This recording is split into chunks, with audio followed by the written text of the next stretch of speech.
Searching for greatness in a sea of the dying and shameless. A sea of the aimless. I don't wanna be one of the nameless. I'ma wake up with the mindset that one day I'm gonna make it. And I don't think I'll be fine if I don't break my limitations. Don't try to stop me, I exist to write my own story. I'll make a decision if I want some peace or if I want the glory. Yeah, don't want a life that is complacent or possibly boring. I just want a life that is worth every day exploring.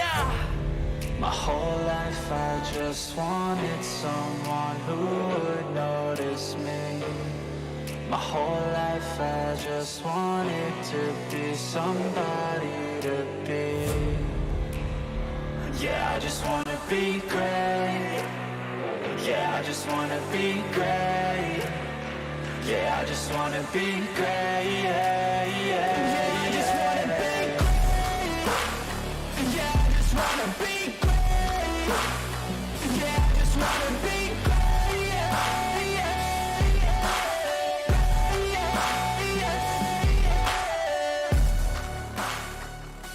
All right, fresh off the first road course of the season, it's back to the 1.5 mile tracks, but tonight, a little bit of history that is going to be happening here at Texas Motor Speedway, the old Texas Motor Speedway, the 2008 edition, as we get you ready for the Gen 4 car.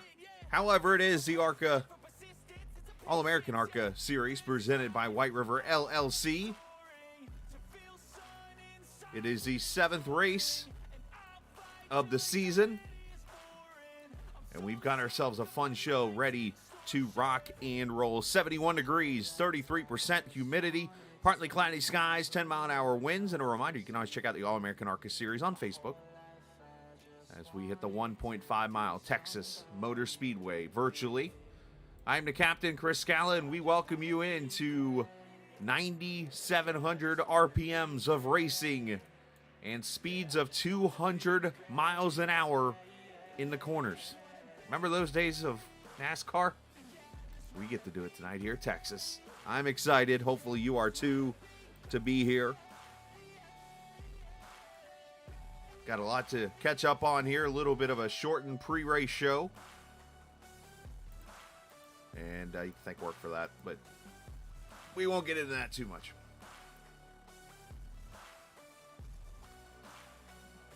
A lot of cars here tonight. Looks like 40 officially going to attempt to make a field of 36 as we take a look at the point standings. And one of the things I was unable to do is get you the graphics made up, so the points are going to be done the old school way, as I just basically copy and paste it off of the SimRacer Hub website.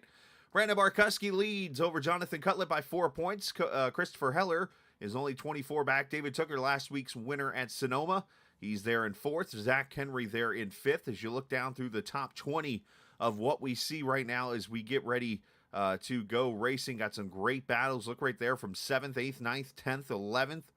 All those guys 10 points or less, and even tighter back when you get from 14th down to 20th. So we got a lot to talk about there from that standpoint. The team battle. Apparently it didn't adjust like I asked it to. I promise it'll grow here in about 5 seconds. There we go. All right, less than that. 25-11 leading Mountain Man by 92 right now. Fueled Up Racing 45 behind. 31 behind is TI, and then CX Squared is 312 points and 4 points behind the TI team. All right, qualifying's about to start, so we're going to jump into that, and we'll show you the Rookie of the Year and manufactured points here in just a minute. But the one thing I do want to mention to you, the track record here, 29:45 by Mike Husby. I'm going to tell you right now, the guy from Indianapolis Motor Speedway, the former track announcer who cued a quote, "a new track record," is about to go to work. As the cars are on track, and let's go to the guy who holds the track record right now, Mike Husby, and see if he can find a way to still hold this track record.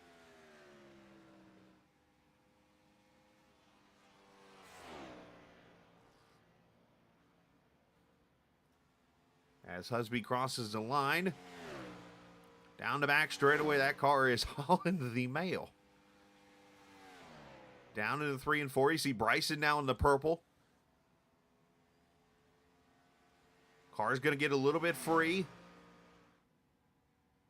Chris Travis, 29.43. Husby, 29.09. That is officially a new track record.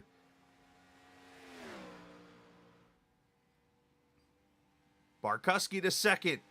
Carrington up to fifth. That's now 6 with the record. Bryson up to second. Owens up to fifth. Husby gets a little loose. See if he can go faster on lap 2. And he does. Actually, he does. 29.07. I thought at first he did not. Let's go to last week's winner, David Tooker.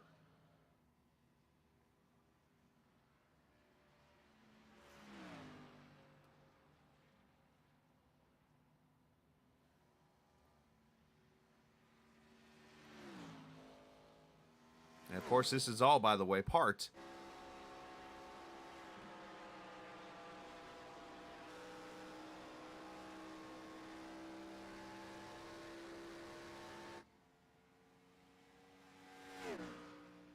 of qualifying, which is presented by MH Designs, which ironically, as Carrington matches Husby with a 29.07, is Mike Husby's company.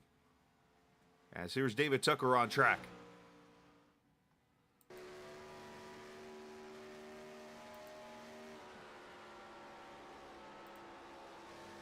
.170 mid-corner. Fitzsimmons, 29.15. Daniel Martinez is purple. He goes to the top, 29.05. Can somebody get to a 28? We're at a 29.10. There from Tooker.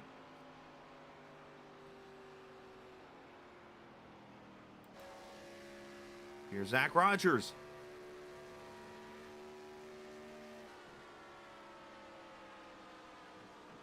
Zach goes to 16th. That's going to be disappointing for him. How about Matthew Weeks? Might have to jump down to Trey Holmes. He's in the purple right now. Oh, he's second, 29.06.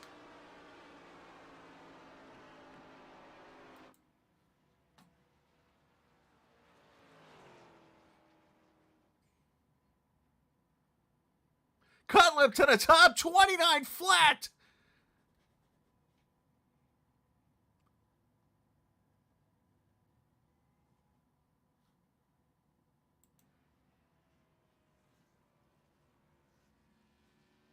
One of the hottest drivers in the circuit. Just put that up there and said, take that, boys. Christian Delgado, 37th, right on the edge right now. In this 63 car, and he gets a little lucid too. He needs to keep in it.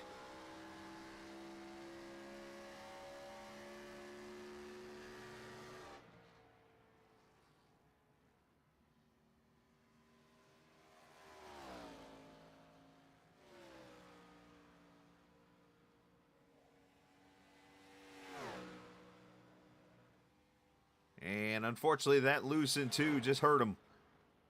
So it looks like Delgado, Terrell, McAllister, and Larry Knoll, they will be the 4 drivers that'll go home for the race here this evening.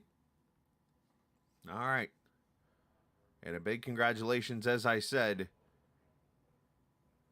goes out to the new track record holder, that being the 28 of Jonathan Cutlip, as he has scored the MH Designs Pull Award. And let's go and talk to the driver real quickly.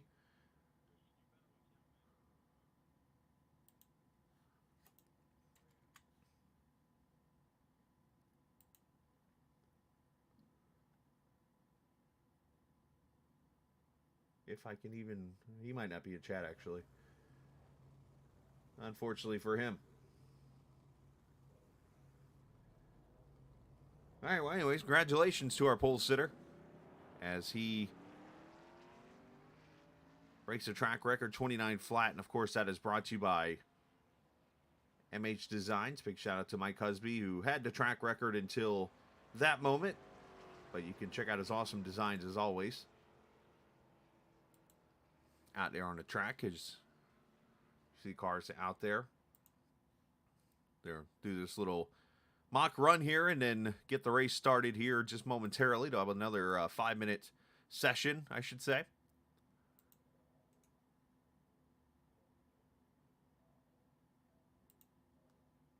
How's everybody doing tonight, by the way? Everybody okay? Everybody had a good week? A good day, hopefully?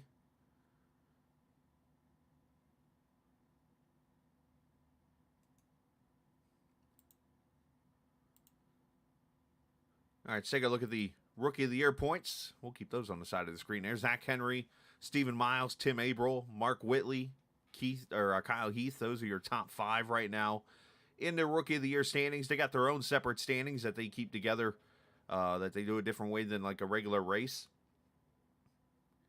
And that is your Rookie of the Year points as of right now.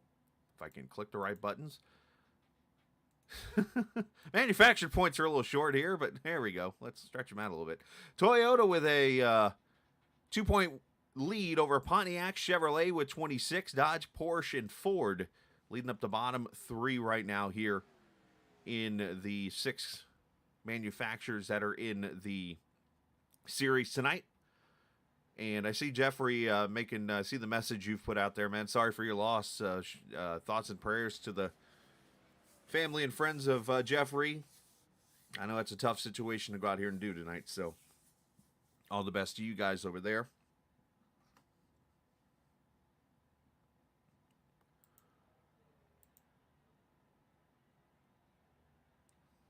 All right, let's talk to some drivers as we get ready to rock and roll here.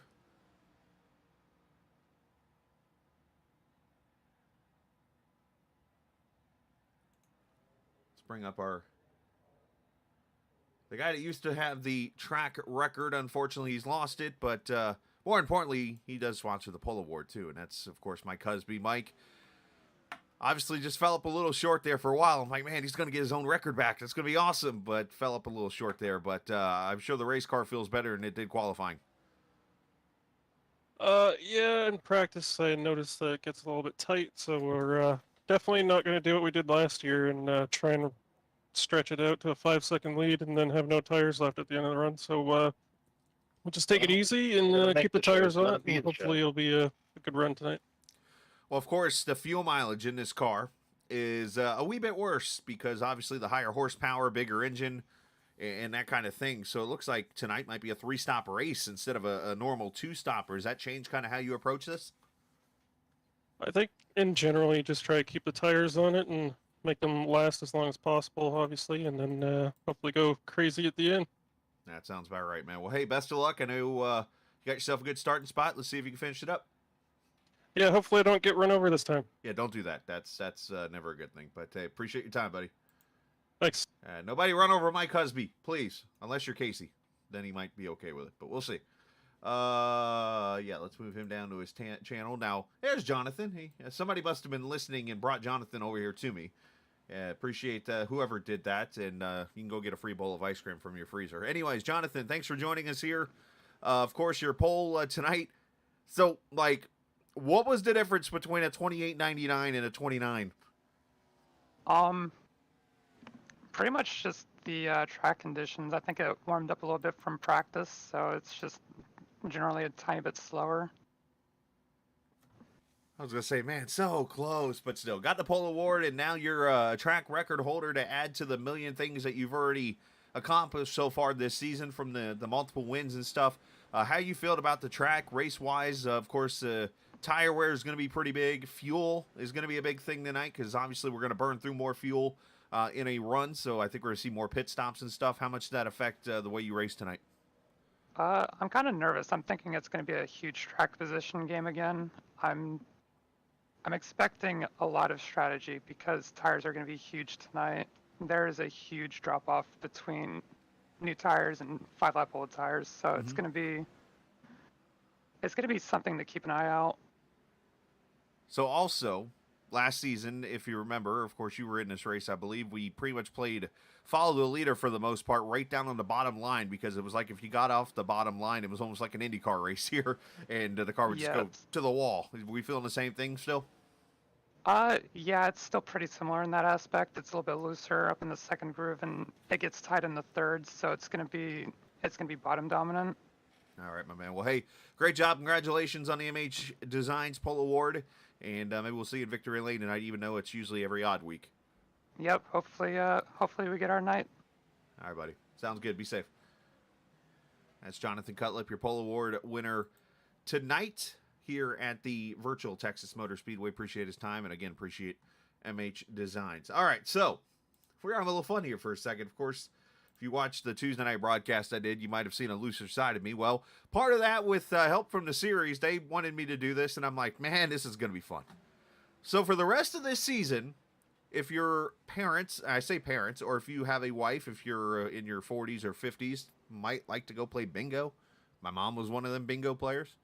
Well, we have the All American Bingo card presented by Whiteriver LLC. So basically, all these things could happen in a race this season. Some of them might have already happened from the time I've introduced this. But you check out the card here. There's plenty of things on here. Now, one of the things I could do right now, actually, thankfully, it actually reminded me to do it. The second one on the inside here, Scala forgets to mute driver radio. I just muted driver radio. All right, so yeah, we got an ARCA brake penalty here. Let's see, which ones do we like? Robert's not even in the race tonight. Let's see, that one won't fill up. Nick Terrell 5 minutes of repairs in the first 5 laps. He didn't make the race, unfortunately. Let's see, Mountain Man or 2511 Sweet. That's a possibility. Broadcast, this one here will not be done. I have a feeling this one is good to stay now. I'm not going to jinx it, but I feel confident. I didn't see Austin Bloom here tonight. Joseph sound. All right, we're gonna have to listen to the pre-race speech tonight because Joseph sounds like he wants to toaster bathe. Is that like the scene from what's it that Groundhog Day? Is that what this is supposed to be? It's Gareth's birthday. I don't know if that's the case. All right, so we got a lot of stuff here. Someone says the F-bomb on a broadcast. So welcome to All American Bingo. Apparently here. It starts up tonight and goes through the season as we get ready to go racing. I'm speechless on that one, guys. Just to be honest with you. Here's our race information tonight. That's the wrong one, Scala. Hey, we didn't pull it up for the wrong graphic.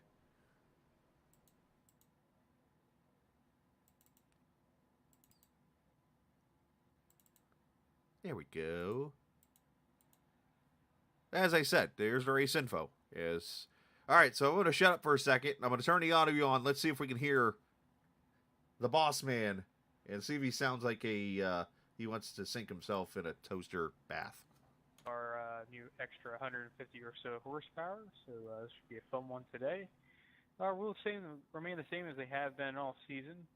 The initial start will be on green. The restarts will be on the leader, and the leader has a lane choice on every restart. You're just going to need to call it out when there is 1 to green, and as always, under a caution, if somebody can call out when it is 2 to green, preferably the leader or somebody else, that's always very helpful. Yep, as Joseph was saying, also because of the reduced fuel mileage, it's now a 3-stopper race fuel-wise, so I went ahead and added an extra set of tires. So the tire to pit stop ratio is the same, but we've got 1 extra of each. Thanks for coming out, everybody. Anyone have bingo yet?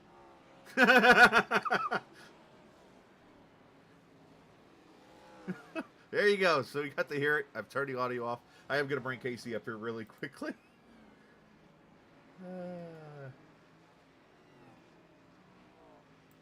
All right, Casey, you got a copy?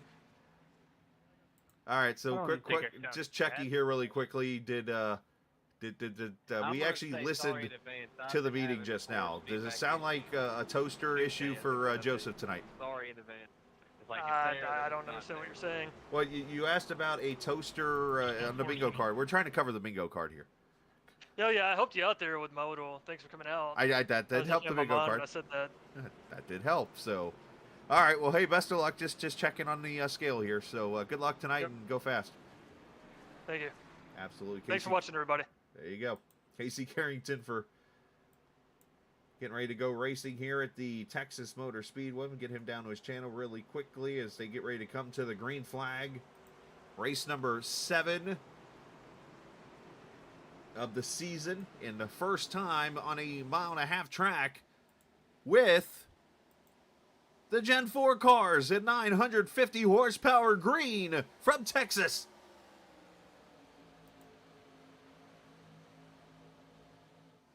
Our cameras tonight presented by TrackCams22.com. You can check them out online on Facebook. They're in the iRacing forums. And, of course, at TrackCams22.com.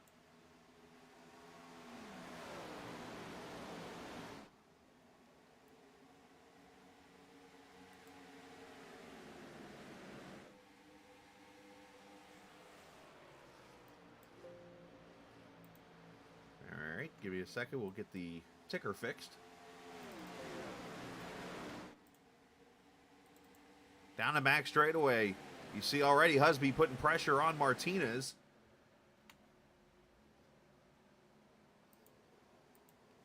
Everybody pretty much single file already here.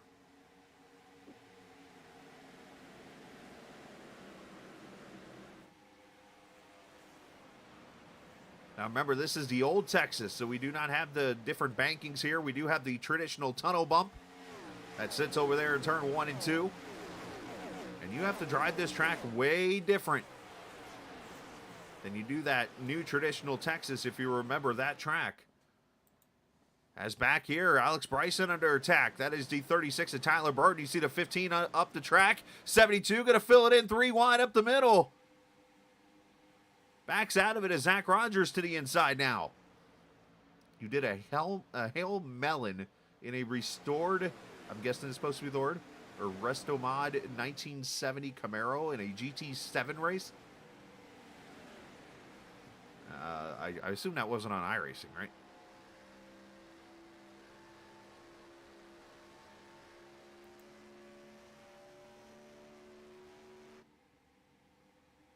All right, so you have to forgive iRacing and for the updates and stuff they've had recently, but there's no car to show anymore again. So we have to go back to just names on the timing and scoring. Of course, tonight's race is the Texas 200. And as you kind of heard us talking a little bit about, the old school Texas, 134 laps.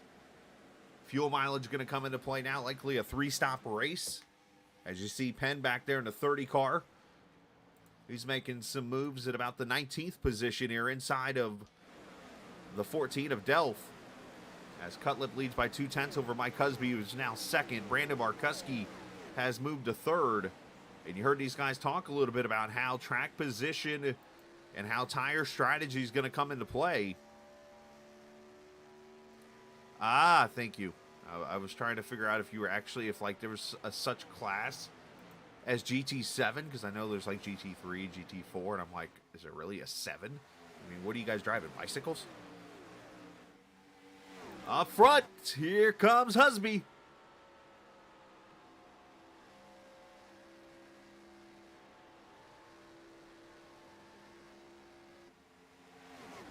And he got him. Husby to the lead. Barkuski going to go to second, so you wonder how much. Oh, and there goes Cutlip into the wall. That's going to hurt his entry. Tucker's going to go by. Got to be careful the way you enter these corners. Shouldn't hurt the car too much. If this is your first time watching what is now the Gen 4 cars on a stream, we welcome you in to the All American ARCA Series presented by Whiteriver LLC here on the Captain Esports Network. Already 8 laps complete as you watch Christopher Heller now inside of Cutlip.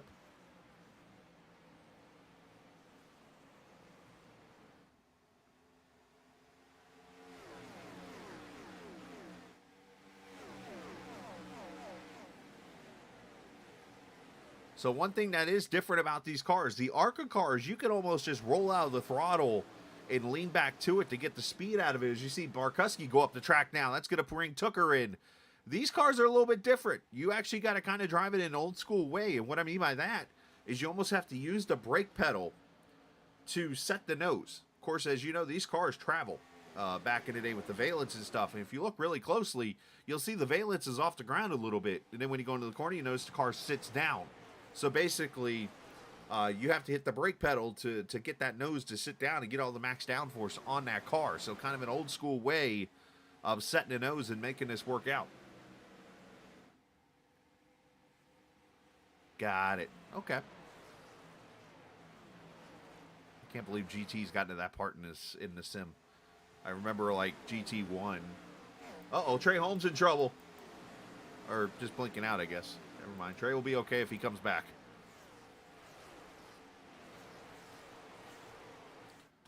So I did not get a chance to show you guys. I want to make sure I get the right list before I just throw it up there on the screen, and I do not. So the previous winners here. This is actually the first time we have run this race in an odd-numbered season, which is the early part of the season. But Finley Fitzsimmons, of course, won last season, his only career win in the series. Finley running in 9th right now as we got a couple cars scattering back here. There's Trey Holmes back on track. I think he's just kind of getting himself set up here before he just goes racing at 200 miles an hour against these cars. And then, of course, in Season 2, it was Mike Husby, and as I said there in the notes, it's the earliest this race has been run in any season.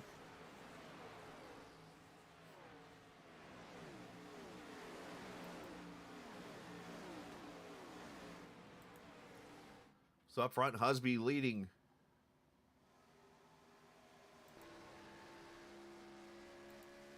Over David Tooker by just a tenth. Tooker putting some pressure on after his win at Sonoma. Got 2 in a row. Now looking to go three-peat. Gets some air on that nose before Mike shuts it off. Those bumps, you saw that bump right there. That is a big transition right there. It'll upset your car if you do not hit it right.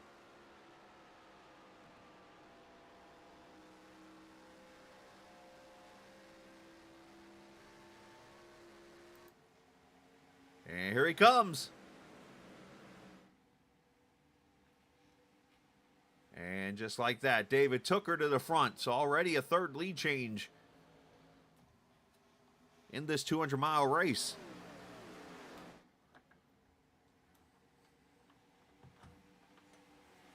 Starting to see some comers and goers here through the field. Barkuski under attack back here. Martinez has gone by. He's fallen back all of a sudden. There's the champ, Matthew Weeks, there behind him. You see Casey Carrington in that 9.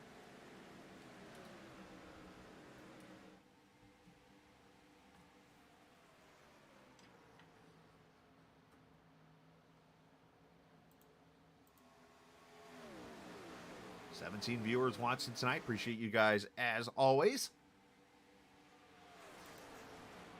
Now, Jeffrey Goodpaster didn't look like he made the start of the race tonight, so I think we can fully understand why he did not get to start this race. Obviously, probably overwhelmed with emotion or whatever. So, hopefully, all the best for he and his family is with the situation his mother-in-law. I mean, sometimes we have in-laws that can be nice people and we get along with them well, but then sometimes you can have in-laws and outlaws, as they say. But in this situation, it looks like he got along with them very well, and thoughts and prayers to that whole family there. All right, here's the 6 to the inside. Tim Averill, the West Virginia boy, to his inside of the Cody McCorkle number 2. And what I mean by West Virginia, by the way, I mean he's in West by God, Virginia. I think his population of his hometown, which is like Haha or Wawa or something like that. I forget the actual name of it. Actually,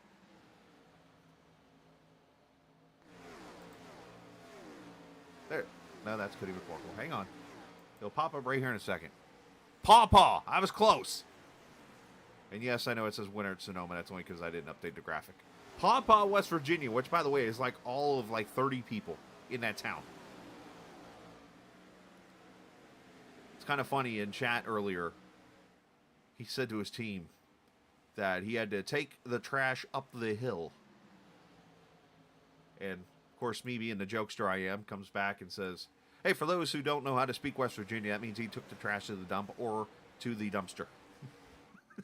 Just having fun with it. Heller up the track into 52. That's, you see the inside freight train going by. Carrington by. Cutlip by. Martinez by. Heller with probably his worst race of the season. He gets a little loose there through the tri-oval, or the quad oval.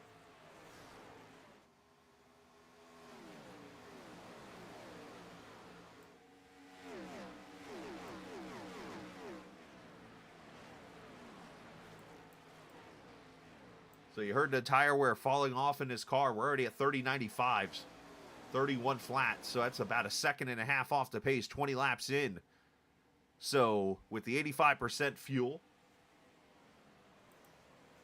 looks like we're somewhere around 37 laps. So another 16 laps still to go.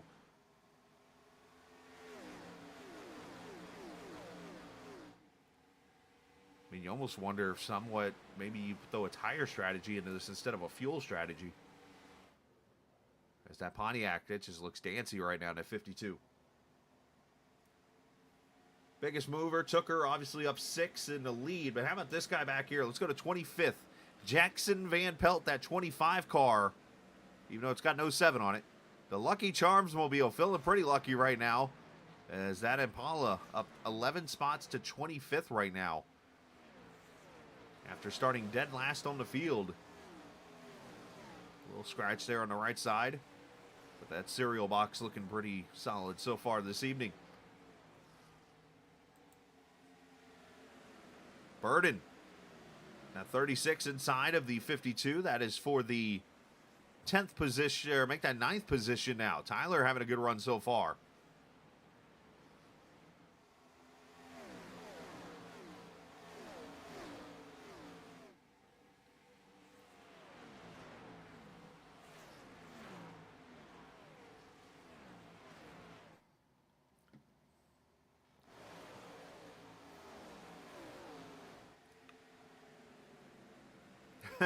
Jackson Van Pelt, the GOAT.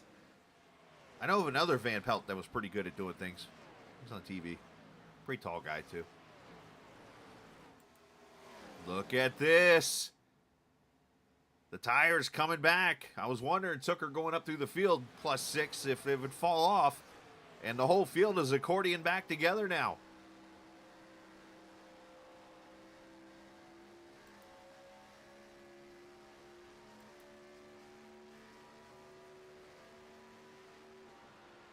As the Alpine Graphics number 19 inside. Almost a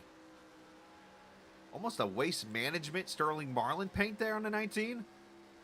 Oh, did Tooker just get the wall? And look at Cutlip coming back. Martinez going to go by for 3rd. Oh, a lot of possum going on around here, George Jones.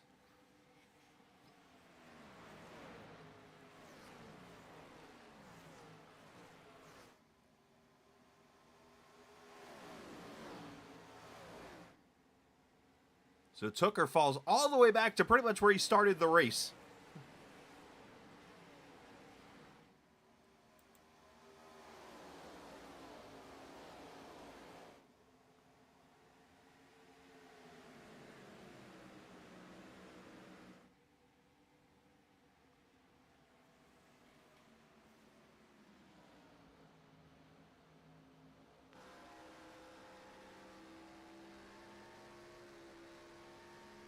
So Texas, built back in 1996. First race held in 97. Of course, it was a controversial one as Cutlip says, "My turn, boys." To the front he goes as Chris Travis comes to pit road, unscheduled likely for the 51.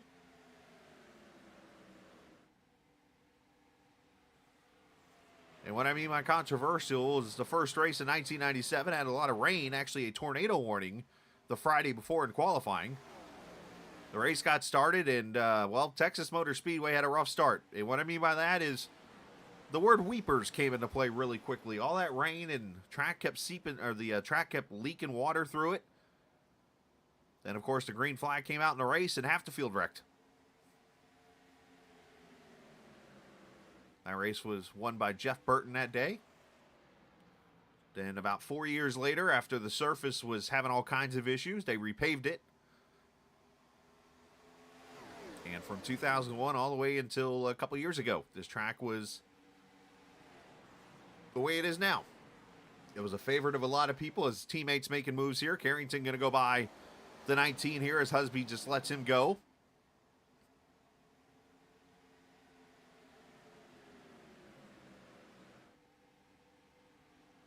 And of course, they made the modification to try the slightly reduced, wider version of Texas that unfortunately has caught a ton of criticism.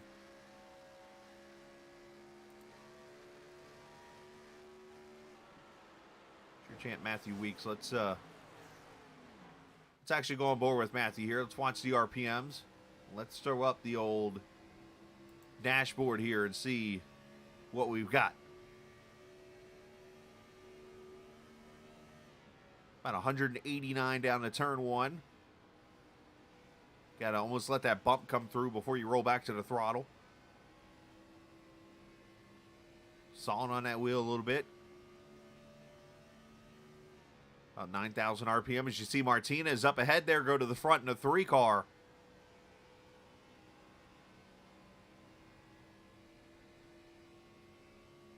And a new namer in the field tonight, I should mention, Jeffrey Perchatsky in the 5 car. He is on pit road right now. Not sure if that's unscheduled or not.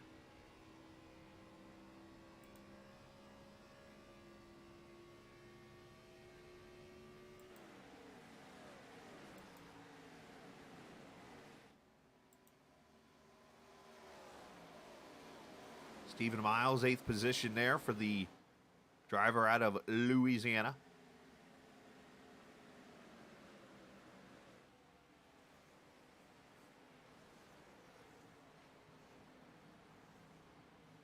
As we're 33 laps out of 134 complete. Perchatsky still on pit road, so not sure what's going on there with the 5 car, but it looks like either his day is going to be done or maybe getting some damage fixed for some reason. Let's check back here. Josh Dillon in the Dodge Dealers Charger. Losing a position to Zach Rogers in the 4. Zach looking to get on track here. And there's Trey Holmes. And Kyle Purcell coming to pit road. Not sure if this is scheduled or not. We're at lap 34. Maybe a short pit from the 16.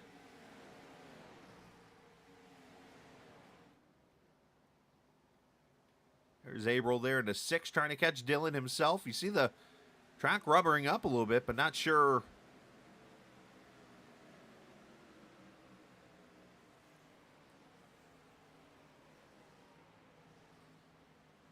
if it's actually going to stretch out as we get more rubber down on it.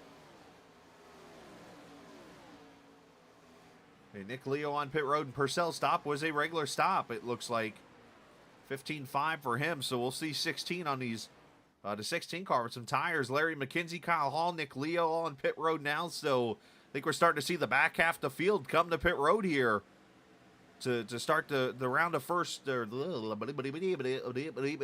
first round of pit stops.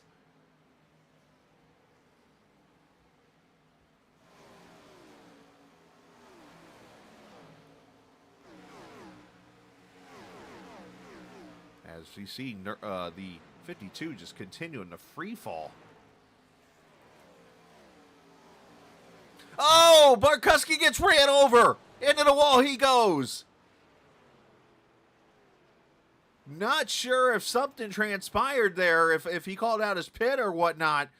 But the points leader ripped back into the wall after contact. And bringing out the first caution, and those guys who short pitted just unfortunately caught a bad break. Yeah, Jeffrey's got some personal issues. Race fan. Just hello, by the way. I'll, oh. There goes the leader into the grass. Oh, do you believe it? Yeah, I can do that sometimes. Martinez just got an unfortunate 2X there. Let's see what happens here. I definitely guessing a miscommunication on pit road entry here with Trey Holmes and Barkuski. Let's see. Unfortunately, you can't wave your hand out the window in iRacing. You can cue the mic or you can put in text. But you see the Pontiac checking up right here, and Trey Holmes just runs him over.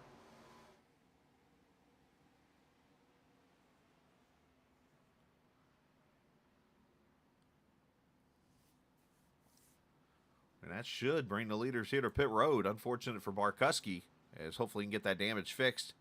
And you see Tyler Burden, he is on pit road also here. And Tyler must have been coming in at that moment. And he's probably pitting now because he needs fuel.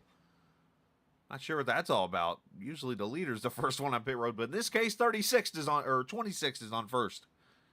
Who's on first? What's on second? With 5 sets of tires, everybody will be taking tires and fuel here.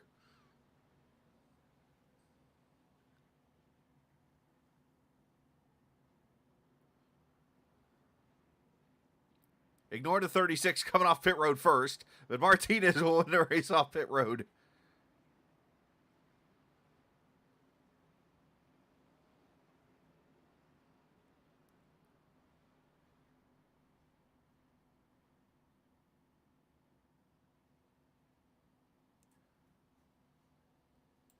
So they will catch the pace car. You're going to see me turn the screen off for a quick second. There is an error that I need to fix. So forgive me for a second. You're going to see a black screen.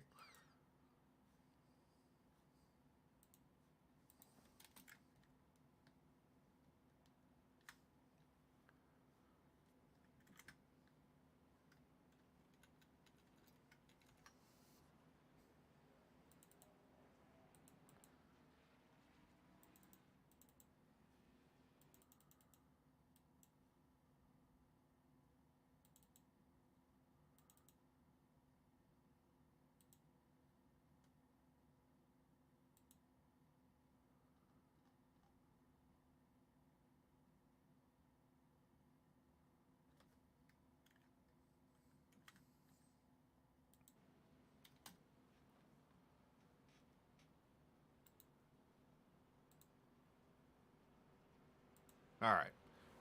Abbott Costello, you never know what might come out of my mouth. 7 times 13 is 28. Who's on first? What's on second? You never know what could come out of my mouth.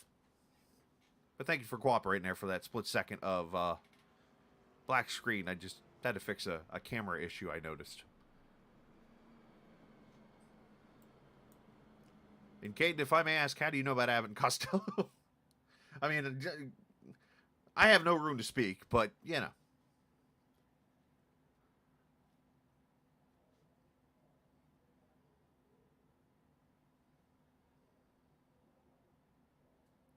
All right, so Holmes did get the EOL for the accident there involving the Brandon Barkuski car, who's still on pit road. He's actually going to roll off. See what kind of damage we got here. Left front's obviously pushed in on that Pontiac.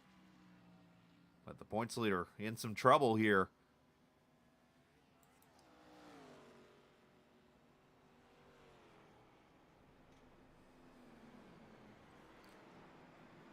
All right, so let's check our bingo card real quickly here and see if there's anything so far that we've caught.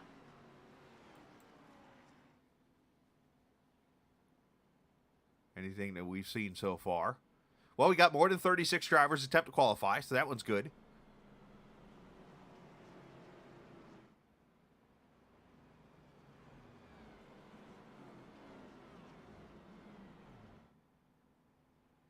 Thanks for coming out, everybody. There's 2. So we're at 2 so far, already on the bingo card here. As we are 40 laps in and about to go back to green. Oh. For the first time in a very long time. I mean, you got to go back to the Fox broadcast. Back when this car was out. Did you have a chance to actually sit there and listen to their Crank It Up segment? But now, in a Gen 4 car, we turn it up thanks to our friends at frontstretch.com.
Makes you miss those glory days of that car, huh? Of course, Turn It Up brought to you by FrontStretch.com. You can get updates today on practice, which is, I think, actually on TV about an hour ago. But practice wrapping up. Tyler Reddick fastest at COTA. Of course, Truck Series qualifying with the upset happening there of, sorry, this is Xfinity, was it Xfinity qualifying? Or one of the series that Alex Bowman did not make the race. But you can get all the updates and everything from Circuit of the Americas and all the other races happening this weekend at FrontStretch.com. And subscribe to their newsletter and more, plus a podcast and so much more to check out there at FrontStretch.com. So appreciate them letting me be a part of their team. Brad Dell falling behind as the 13 and 20 go by.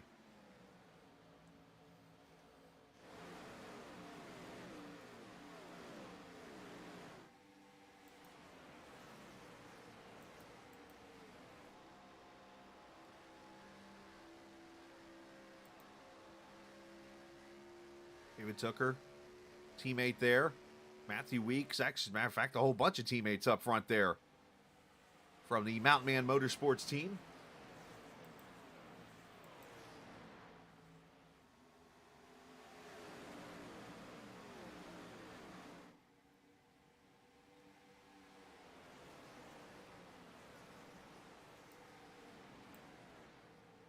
Zach Nurnberger, by the way, coming off pit road, unscheduled pit stop for the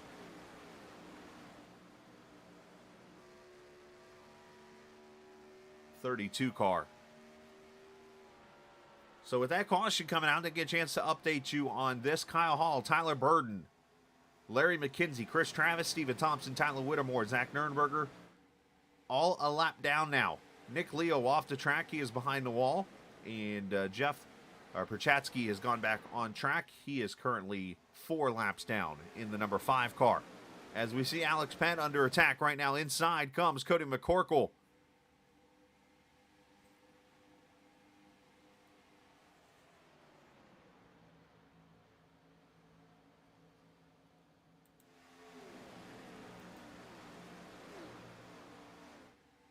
Almost getting the outside wall there.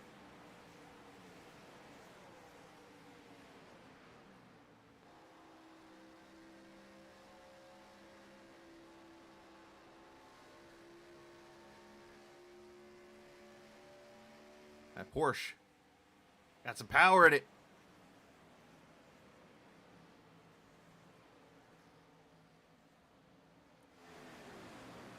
'20 car of Jordan Owens there below him now. As you see him falling back just a little bit. A lot of learning with this car. A lot of adjusting. Of course, these drivers not used to having this much horsepower in a car. Not used to going 195 mile an hour into a turn unless you're in an open wheel car. But at that point, then you're on the brakes and letting off the gas and letting it roll through the corner, trying to save tires and so on and so forth. So, you know, the closest thing you got to it, obviously, the next gen car with the 670 horsepower. But there you carry a lot of center speed because of the downforce. Here, you don't have that downforce.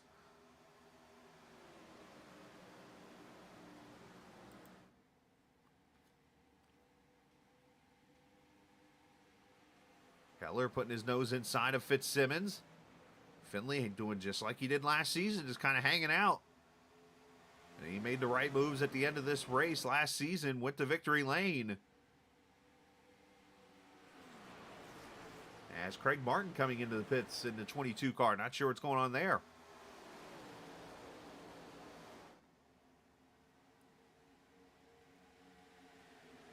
So let's show you the schedule in case I think he purposely did this to update us. Because remember, the last couple of weeks I've had the unupdated schedule. Yeah, he marked off the races that are done already. So we literally have... I'm going to shrink it. There we go. Texas tonight, Charlotte next week. Then it's Iowa in 2 weeks with the Easter weekend coming. Talladega, Twin Ring, Motegi, Pocono, The Rock, and Old School Atlanta. And if you did not get a chance to watch the AI race last night, I know AI is not the funnest thing in the world to watch, but if you ever wanted to know what it was like, what it would be like if a next-gen car ran a race at Atlanta, go watch last night. Go find the broadcast in the YouTube page of the Captain Esports Network. We did the AI edition of the Ambetter 400 last night at the old Atlanta. And I'll just say this. There was a pass towards the end of the race, and it got interesting. So even the AI cars made it fun.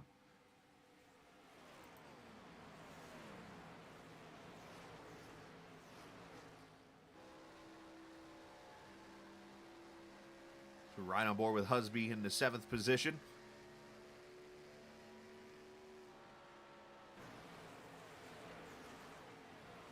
Husby going underneath David Tooker, who I wonder if he's made some adjustments to maybe make this car more of a long run car as he tail whips the wall there a little bit. That's not going to help things.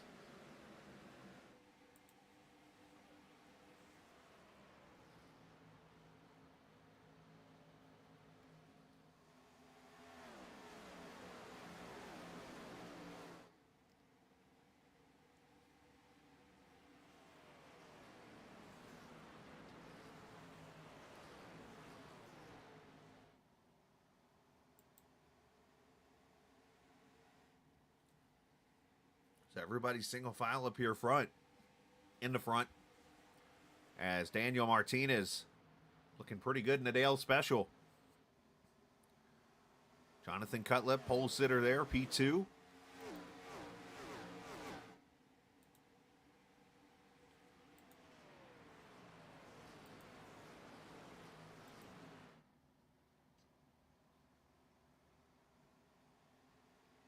And here is nobody from 1st to 21st that is more than a second off of each other. Everybody, this draft, the way it's running, all within about a second until you get down here to Justin Ray. And then there's a little bit of a separation back to Trey Holmes, who's obviously got some damage on his car. Dalton Wilson back here, Kyle Purcell, and of course Barkuski, who's 25th right now with that damage on his car.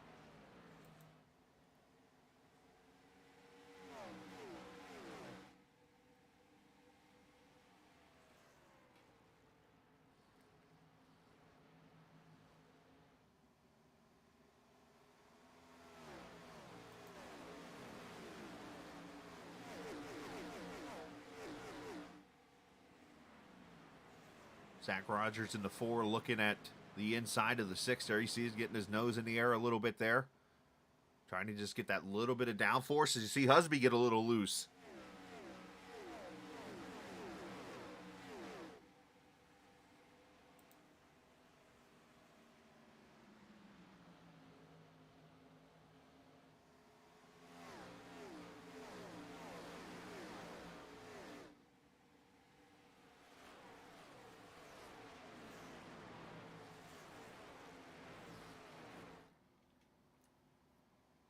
Stephen Miles trying to get himself into the top 10 now as he looks to the inside of the 83.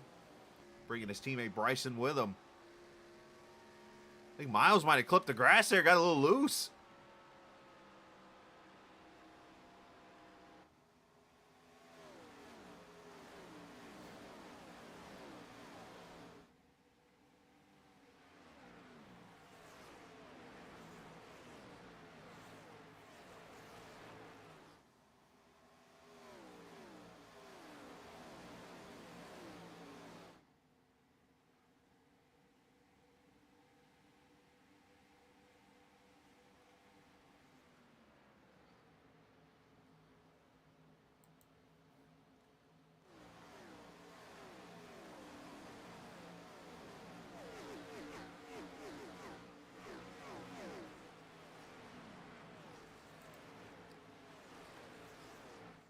Great racing here. So I mentioned this is the 3rd visit for the track, the legacy track here in the All American ARCA Series presented by Whiteriver LLC. Of course, December 10th of 2021 was the first time they came here, and that was the winter series of 2021. That saw 4 cautions in that race for 16 laps and had 10 lead changes. And of course, last season's race only had 1 caution for 4 laps. So chances are that we're not going to see many more cautions in this race unless things really start to pick up. So I'm very interested to see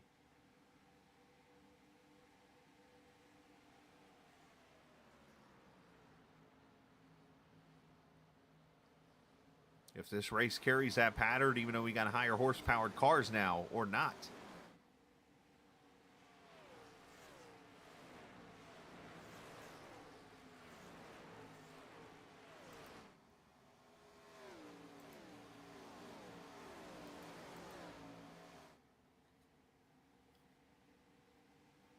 The lap time's pretty much fallen off these cars. Down about a second and a half, as I mentioned. We're about 27 laps into a run here, so in about 10 laps we'll be coming to pit road, which will be 59 to go. So easily still a one-stopper race to get to the finish. Should be plenty of tires sitting around for these guys, especially with the long green flag run. But then you got to ask the question, who practiced their pit stops? I don't know how I just said the word pit stop, but it didn't sound right. It sounded like pit stop. Pete stop?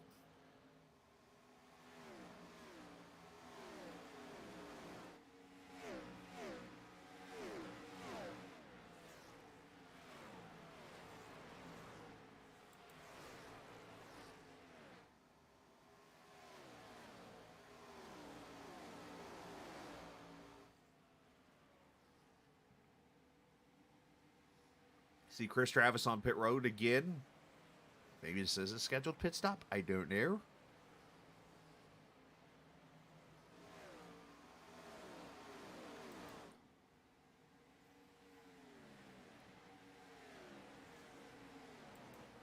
Seeing some tight, close racing throughout this field. Let's look back here. Alex Bryson, as I mentioned, in a little bit of a Dodge sandwich.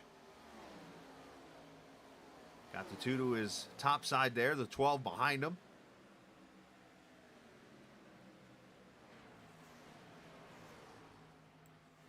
Let's jump up here because Finley Fitzsimmons just got by Christopher Heller for 5th. So it makes you wonder now if Chris's car is starting to fall off like it did in that first run where he fell all the way back to 15th. And here comes somebody that's slowly working his way up through the field. The 13 of Kyle Heath, who had a fantastic race going last week at Sonoma.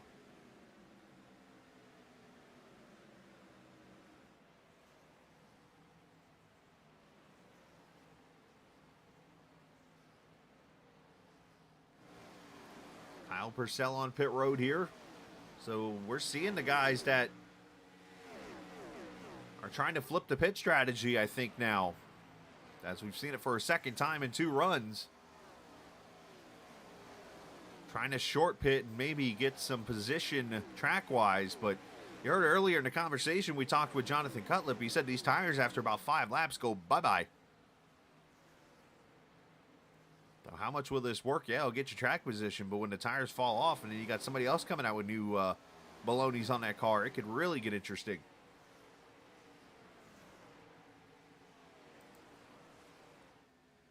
5 under a blanket here. Mike Husby, who's fallen back to 7th. Tim Averill into 6th. He has got himself a pretty good hot rod there.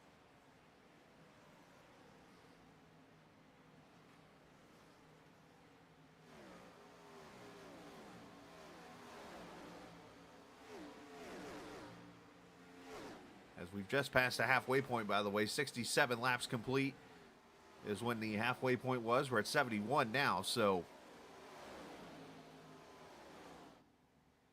Husby getting tight.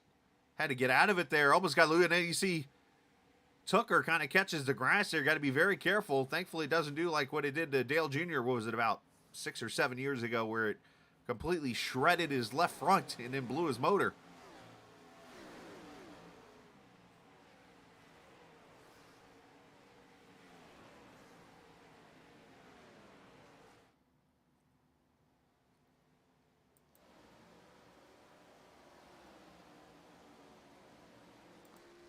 So who's going to be the first one to blink?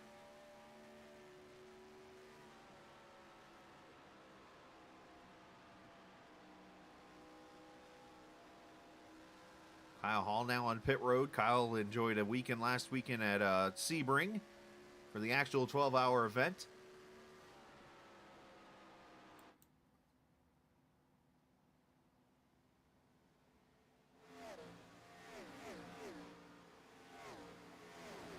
if everybody communicates with each other coming to pit road this time.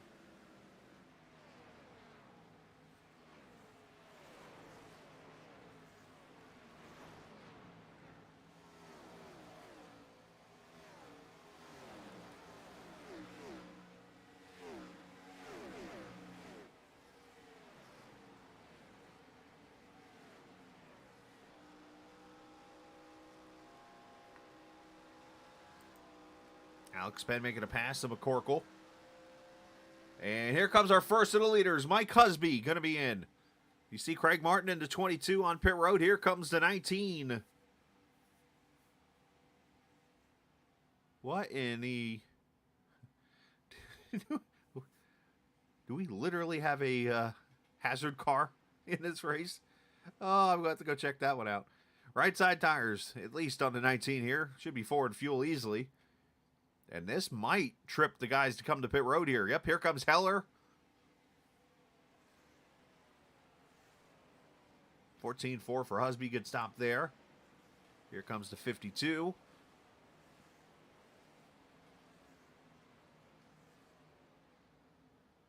Grandma's an awesome grandma, by the way, Caden. Barkuski on pit road. Tyler Burden is in.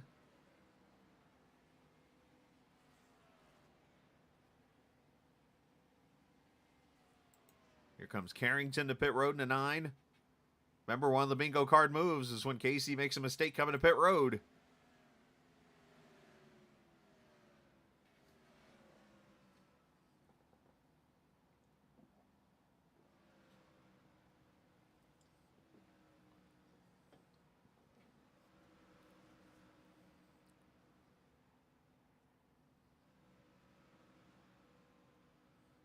Arkuski, a little bit of a slower stop. Probably get some damage fixed while he could. And there goes Carrington. And here come a lot of the leaders. So, Cutlip, Weeks, Weeks is on pit road. Zach Rogers, Miles, Tooker, Heath, Bryson, Penn, McCorkle. A lot of cars coming to pit road here. 56 laps to go. Again, well outside the window to make it on one more stop.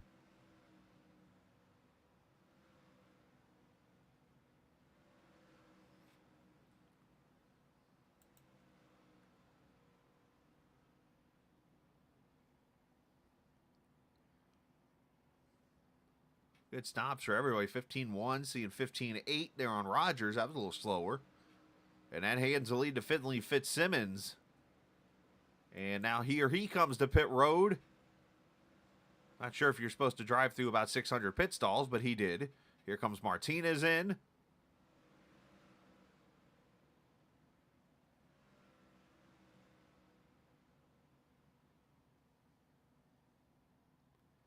I just caught that, man. He got away with it. Wow, 14.4, good stop.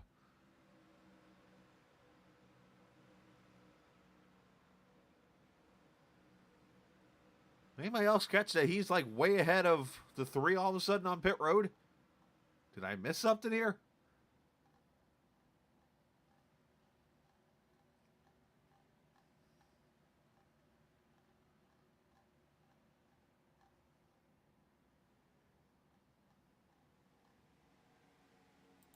There was actually, so while this was all going on,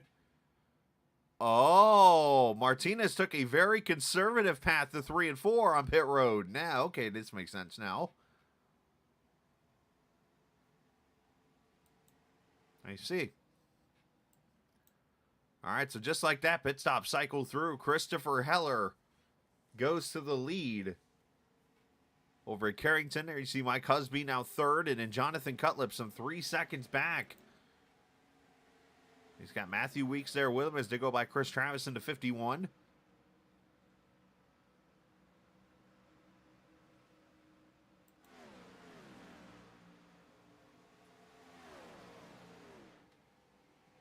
You got to wonder if that's going to hurt the 3 card. It sure did. As a matter of fact, Martinez pitted from the lead and fell all the way the 17th. With the conservative entry.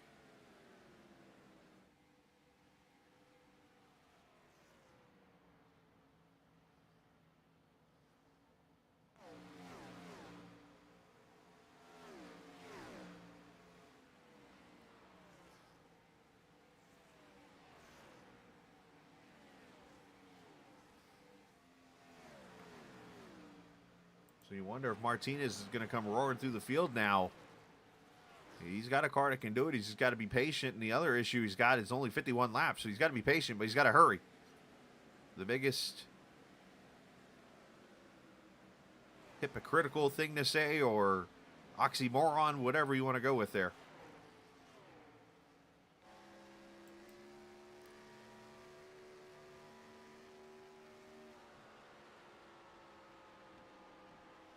As we arrive at last season's winner there, 50 laps to go, 7th position.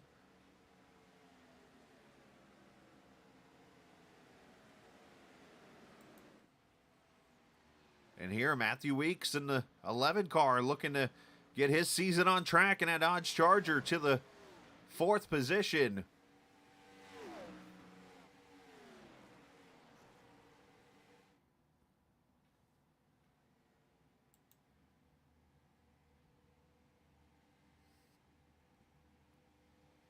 That's fine. It's kind of funny seeing Carrington run that 9 car. That is the same paint scheme and car that won here at Texas 2006. And it was, and for those who didn't know, I actually was a Kane fan too during his prime. And his birthday is 2 days after mine. Mine fell on a Saturday. The Texas race was a Sunday. His was Monday. It was kind of cool for him to win that day. Started on the pole, if I remember correctly. He fell back to like 8th or 9th right away. And then when the race came to him, he took off. And here comes Carrington.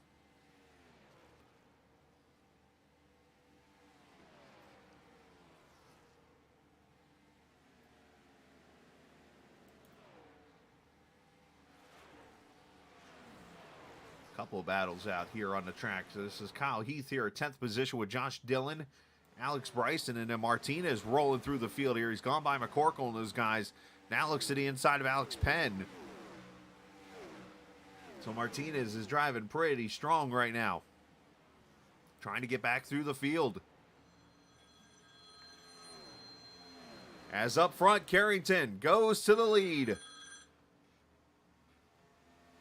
With 47 laps to go in his Texas 200. Carrington looking for his 2nd career win. And of course, his first one came at the Nashville Super Speedway last season. So the question is, does he, or will he hurt his tires too much and get caught? But then also later on, he's still got that last pit stop that'll likely come somewhere. I do the math here really quickly, about 104. Nope, sorry, it'd be 114-ish.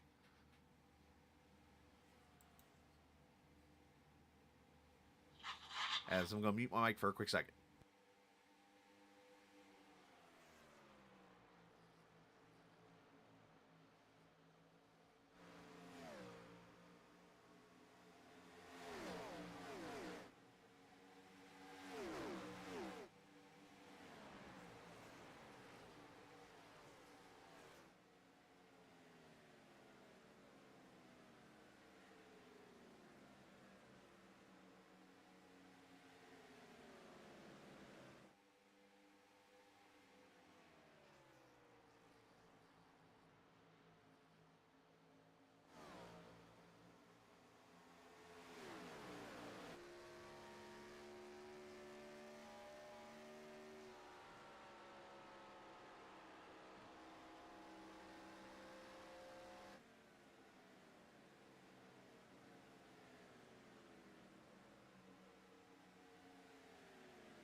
So 43 laps to go.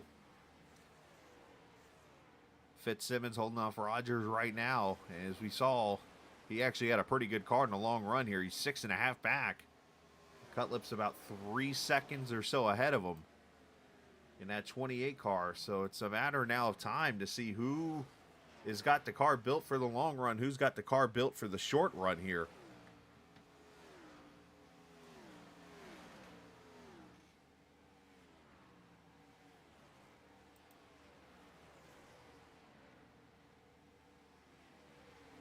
as April, Miles, Heath, those guys back here right at the edge of the top 10 right now.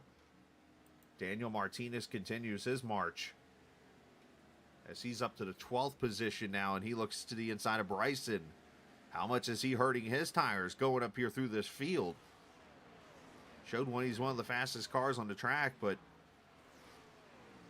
made the decision. I'm not going to say it was a bad one or anything like that. I'm not going to question it because obviously he had his own prerogative of coming to pit road, but decided to come to pit road through the apron.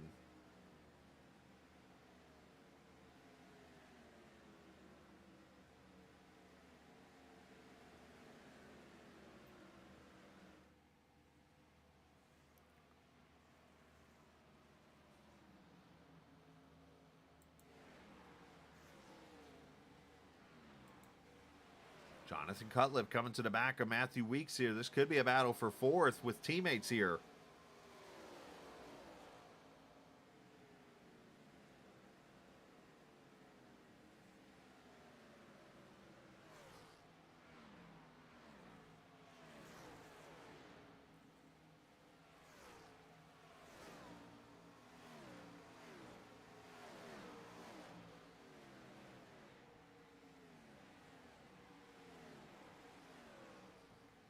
But Carrington pulling away 2 seconds right now on Heller. And you see Weeks and Cutlip, they are catching that 52. So the 52 obviously built for the short run.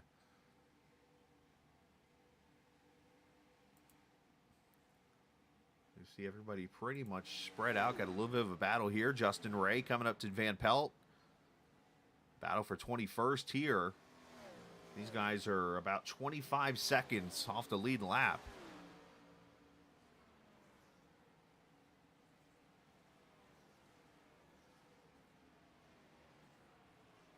This is the tightest battle right here, though, is these five. And you see Martinez has joined that battle.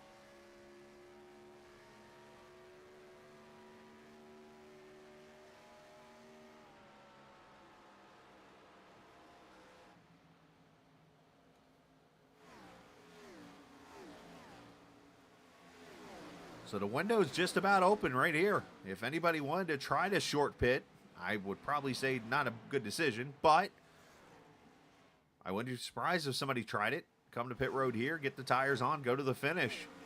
Problem is when these guys come to pit road, say, in about 10, 15 laps, you better run and hide because they're going to be coming at you.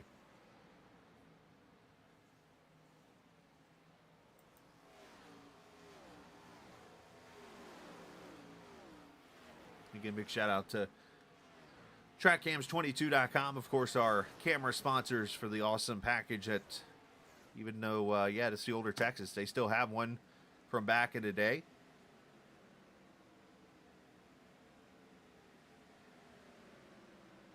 And next week, when we go to Charlotte, same old thing. We'll have a camera package there, too,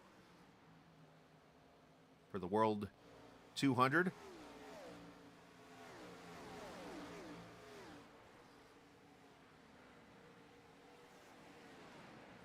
DRH Racing checking in. Yes, sir, man. Love to have you back whenever you can. I'm sure you got a busy schedule, as we all do.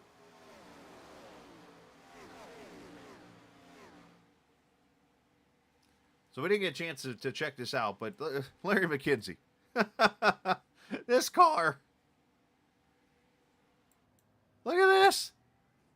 He's got a crash test dummy car. That's exactly a student driver.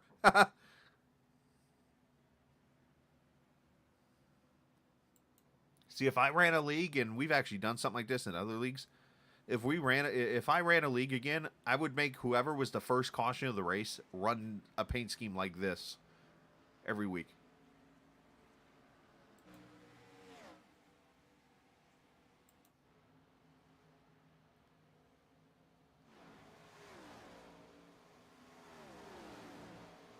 That just totally gave me an idea for anybody who has a fantasy racing league out there. Think about it. If somebody finishes last or whatever in your fantasy racing league, put them in some kind of ridiculous paint scheme that they have to run for like a certain amount of races, or if not the full season. So Weeks and Cutlip have gone by Heller as we were showing the student driver mobile.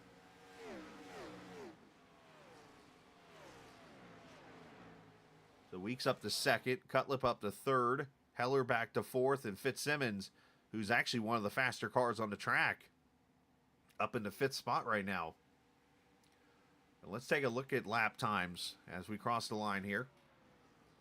You'll see them all update as the leaders go by.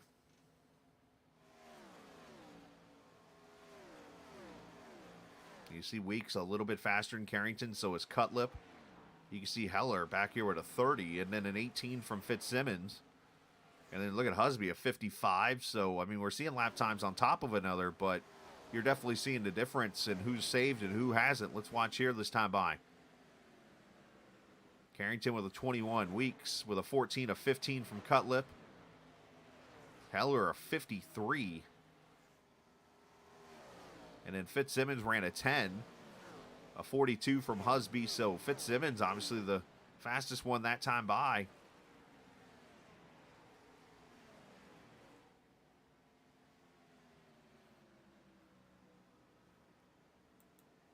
Looking at it one more time here as Carrington crosses the line.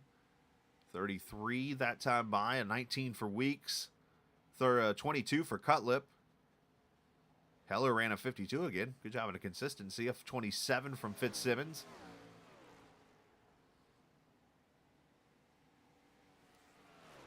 It's just a matter of being consistent with your times.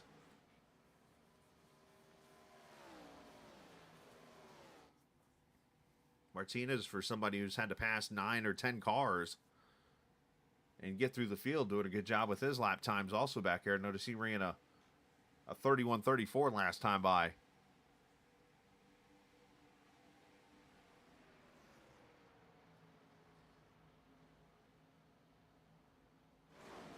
If you ask me right now, it looks like the fastest car on track would be Jonathan Cutlip consistently. As here comes Zach Rogers in the 7th position.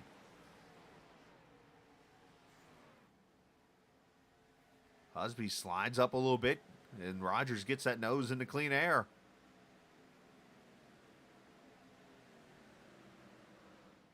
And here comes our first car to pit road, Tim Averill. First of the leaders up towards the front, so maybe a split strategy here on the 6's part. Does this bring others to pit road?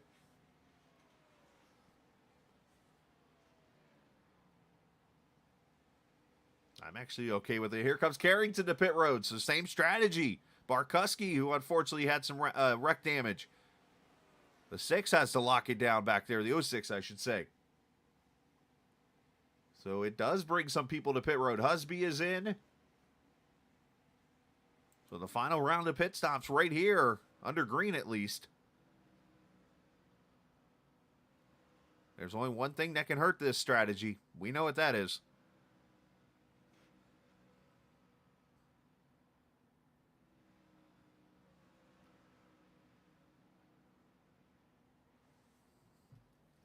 As Carrington leaves pit road, good stop for him. Here comes Weeks. Here comes Cutlip. And you know there's going to be somebody that tries to go a couple extra laps here. One thing I've always lived by, if you follow the leader, you are going to follow the leader when it's over with.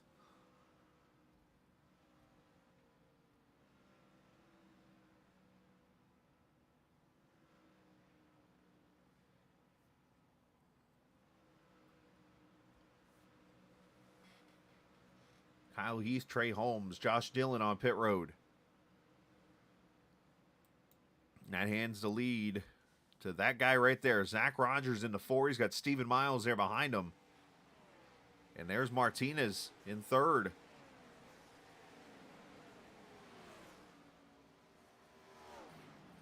And here comes... Caution is out! Oh, the race just changed. As Rogers was coming to pit road, it is for last season's winner, Finley Fitzsimmons.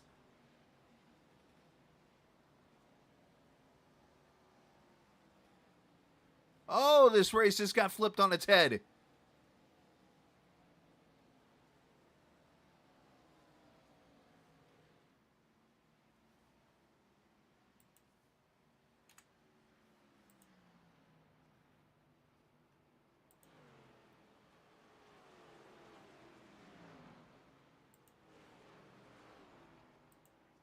What happened to the 06?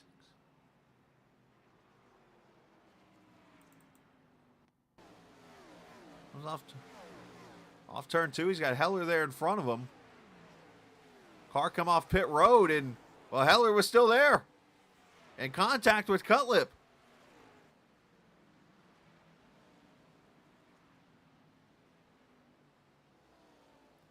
I wouldn't necessarily call that a block by Fitzsimmons because he's trying to get around the 28 car. But I think at the same time, though, he's got to realize that there's a car to his inside there.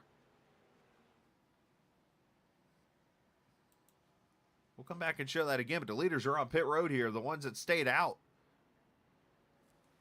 This is a very interesting strategy now because, as we mentioned, tire wear is a big deal as Miles wins the race off pit road. We're going to have some cars staying out, but we are going to have a complete flip in strategy here. Looks like Matthew Weeks is going to get the lucky dog. And then the rest of these cars are going to have to take the wave around. You see those guys up here behind the pace car. So you're looking at Jonathan Cutlip, Christopher Heller, Mike Husby, David Tooker, Abril. And let's go back and look at this again. This is a tough spot to be in for both these drivers.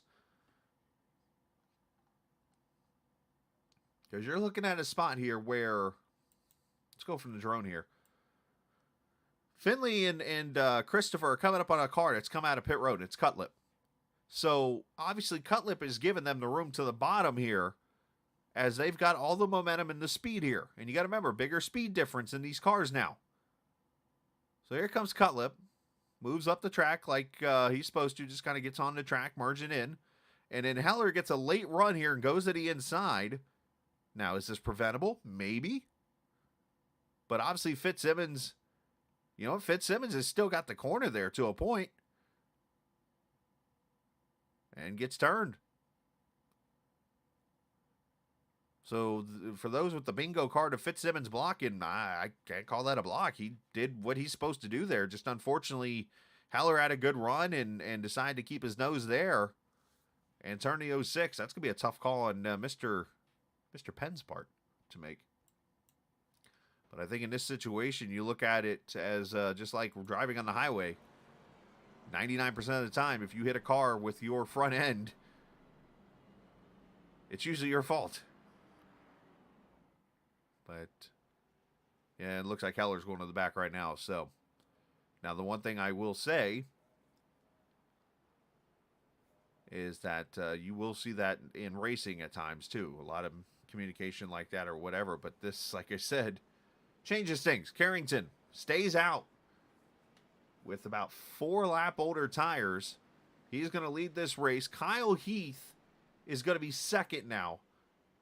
Kyle pitted at lap 110, and now the cars that are taking the wave around are going around.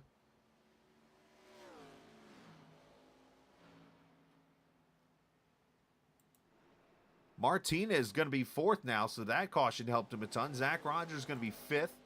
Alex Penn going to be sixth. Cody McCorkle seventh. Brad Delph's up there.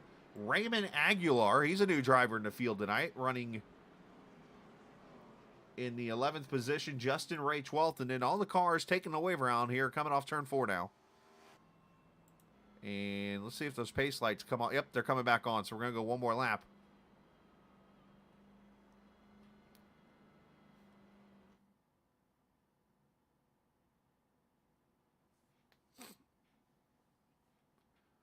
So second caution out, and the second one to happen in the middle. Green flag pit stops tonight.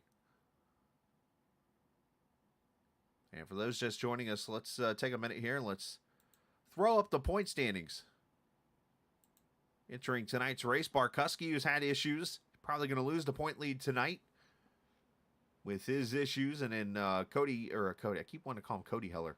Christopher Heller, 24 points back. He'll gain a little bit there, maybe, depending on how his race goes now. He's going to be starting back somewhere in the field. Not sure exactly where. Tooker's had a good run tonight. Zach Henry's not here, so he's going to fall. Matthew Weeks, good run. Miles, good run so far. Abril, Mark Whitley's not here tonight, so he's going to fall. So we'll see how it all works out when it is said and done. Wrong button. Enjoy the Matrix there for a second.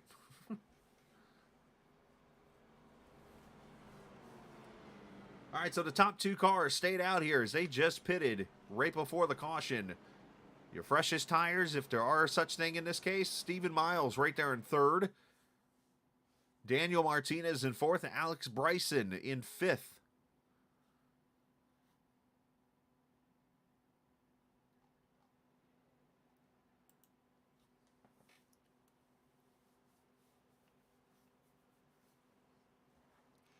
As field comes out of four and Carrington launches.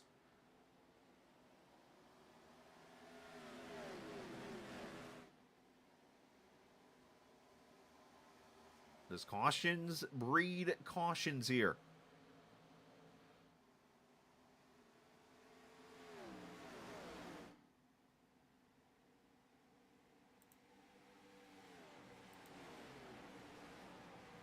Rogers inside of Heath for fourth position. The 4 car. Looking to Napa know-how as you see Heath get loose off 4 there a little bit.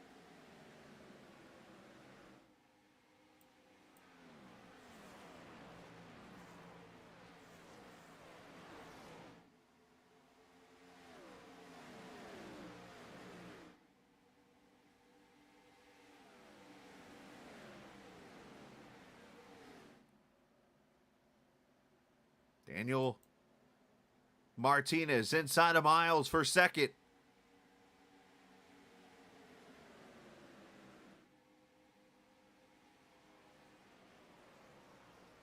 Fastest lap of the race there for Martinez, 29:26. Track temp getting a little cooler now. His pace starting to pick up as we get towards the finish. A very tricky spot to be in if you're these guys. Do you save your tires a little bit as these guys burn them off, or do you just go? It's always one that I have trouble with. Aguilar into the top 10 there. Good job for the 72 nationwide car. David took her to pit road. The win streak looks like it'll go bye-bye at 2. I'm not sure what the 83's on pit road for.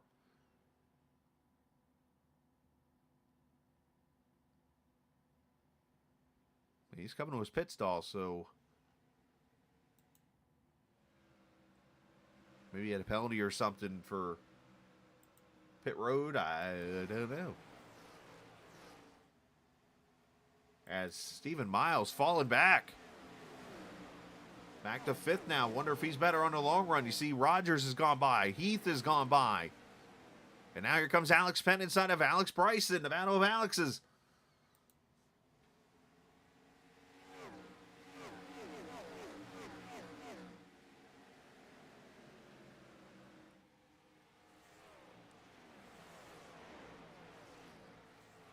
Tooker did leave pit road. Not sure if that was scheduled. It was a regular pit stop, so.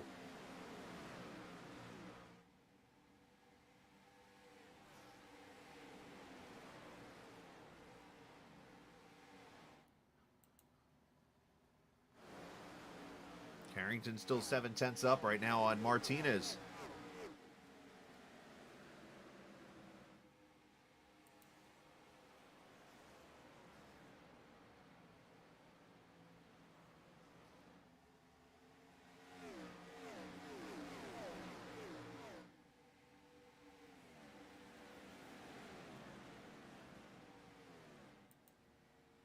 The lead is shrinking.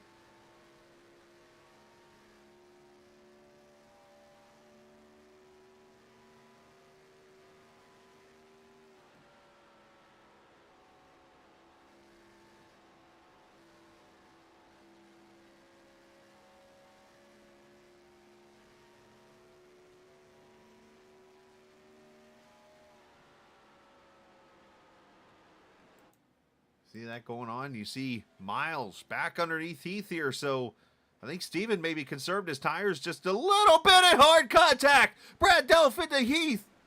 And I think the 15 of Bryson gets damaged, and there's caution.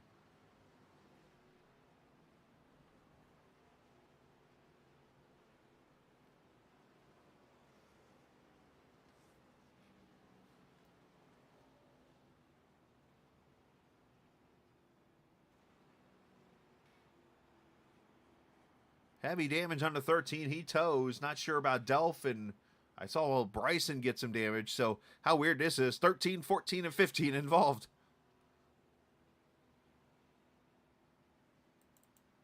Caution with 9 laps to go. Here's the replay. Yeah, he's just pushing, and bam.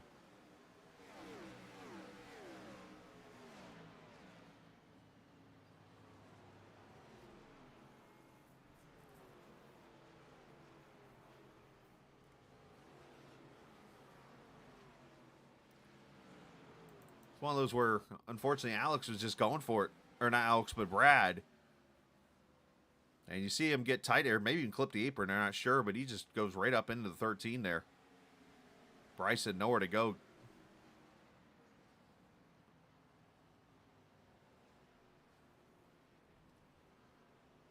Let's jump up here. Check this out. Martinez, Miles, Bryson, McCorkle. Well, Bryson's got damage. A lot of cars coming to pit road here. We're going to find out how good these tires are, aren't we?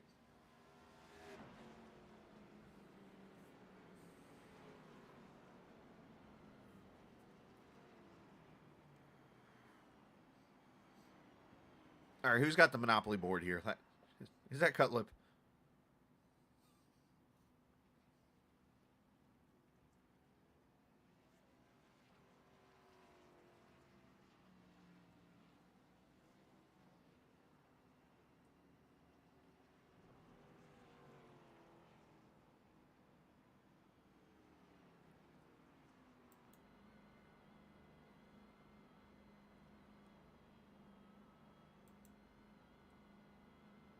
All right, coming to 7 to go again next week. Charlotte Motor Speedway, another mile and a half. The old Charlotte, oh, by the way. Should see some racing a lot like this. Except probably under the lights, I would guess. And I'm thinking we're going to have a 5 or 6 lap shootout here. And the caution, a big break for the 11 of Matthew Weeks, who was caught behind all the cars that took wave rounds and stuff, so that's where you're going to see him up there now.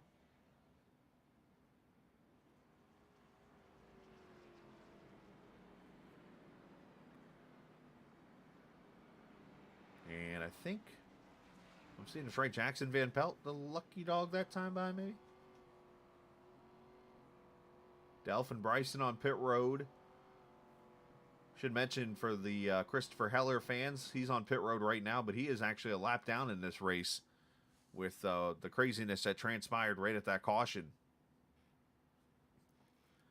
All right, so let's set this up as we come to 1 to green this time by. Casey Carrington, obviously pitted at lap 108. He is the leader of this race. Zach Rogers and Alex Penn and Jordan Owens and Raymond Aguilar and Josh Dillon. Those 6 cars are going to be on the older tires as we come to this restart.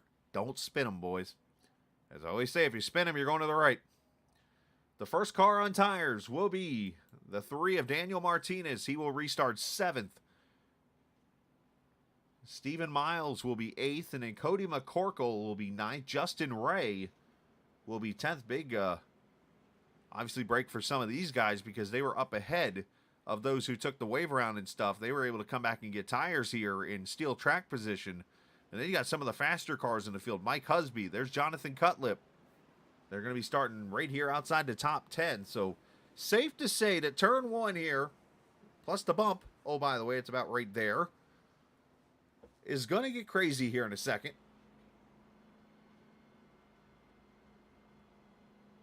Now, of course, a situation like this, now I don't remember how many laps the older tires had, but I reminded of a race on the old Texas back around 2011,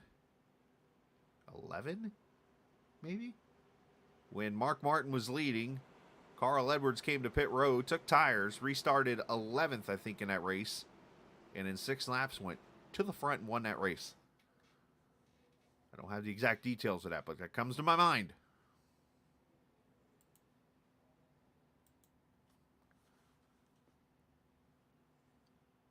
All right. 87 goes around. Oh, and this has become a bigger wreck. Ray's involved, as I mentioned. Kyle Hall. 32 involved. The 87, as I mentioned, there's the 5, the 13 involved.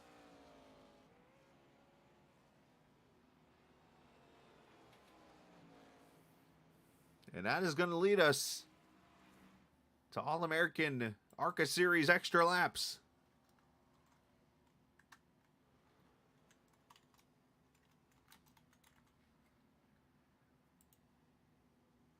That transpired quickly.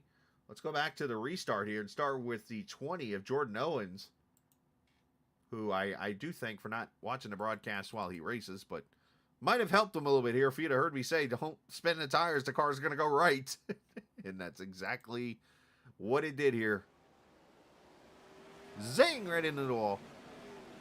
Carrington had the same issue, but thankfully he had room to catch it, and all these cars get black flagged. They'll get them cleared.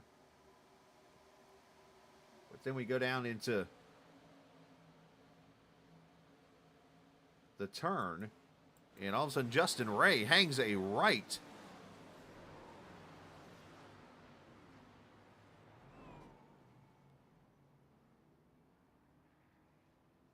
Hit the wall so hard his car went back together. Oh, there goes the front end.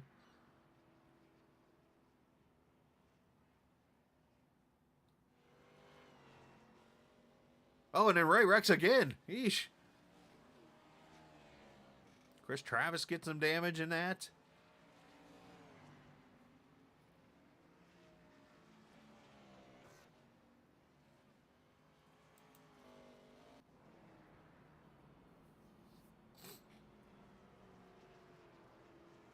My, oh my.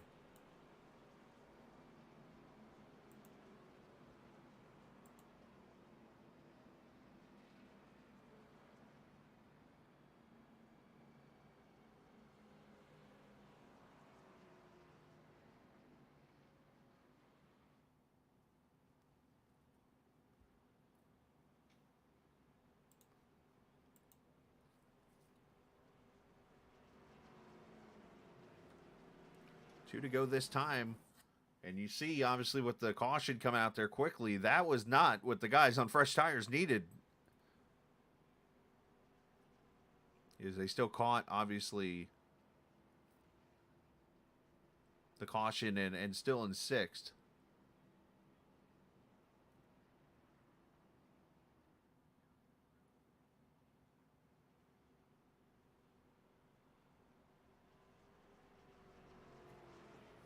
Obviously, Jordan came to pit road.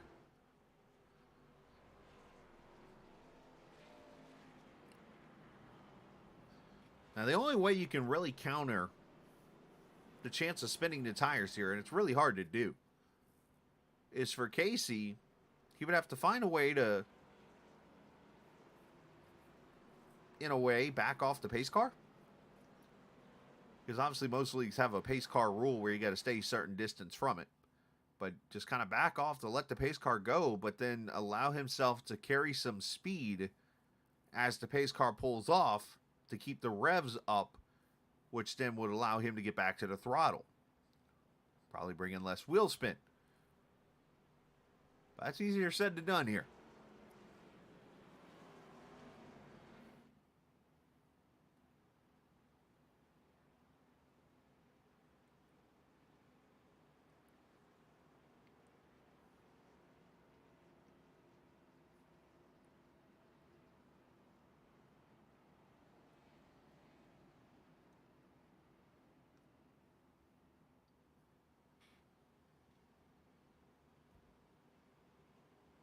All right, should be Aguilar going up to the top here, but he's not seeing the instruction, I think.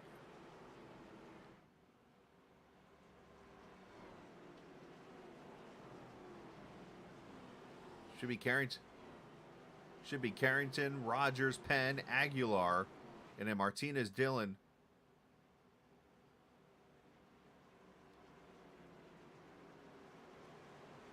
There we go. He's so excited probably to be up front. All right, gonna come to the green. Extra laps.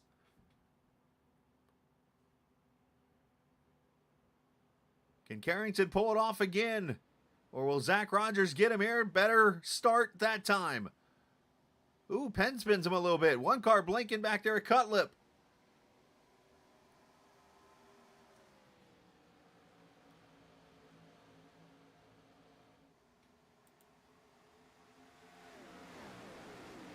Martinez topside up to the top 5. Here come the tires.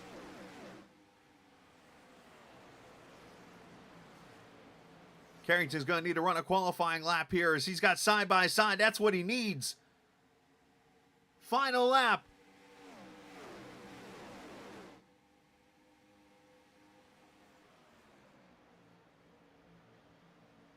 Penn and Rogers still side by side.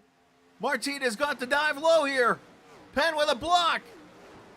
And wrecking in the back. 3 wide for second. That's exactly what Carrington needed to see. Engine, number 9, rolling down the transit line. Carrington wins in Texas.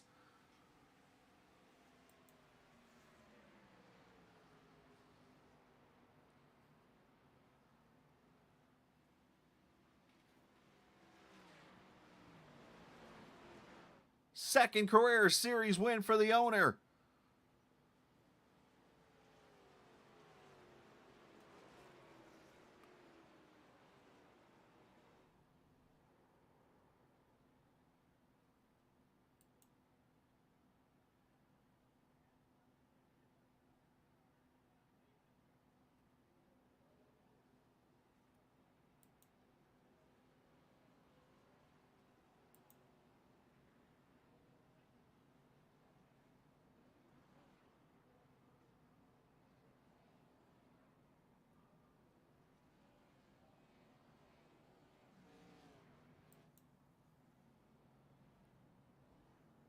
See if he knows how to do a burnout. Like, I can't remember if he did one at Nashville or if he ran out of fuel.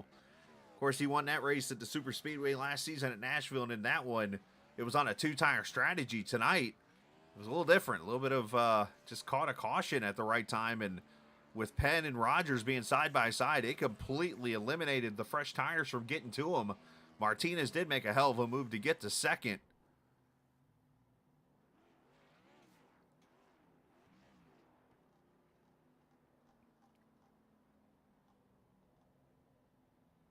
Now, what happened on the last lap? Because a lot of people wrecked.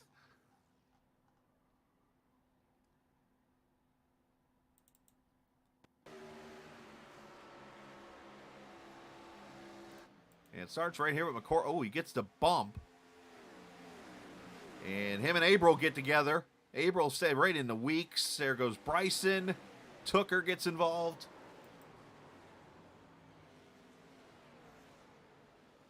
That's odd. 3 cars backing into each other.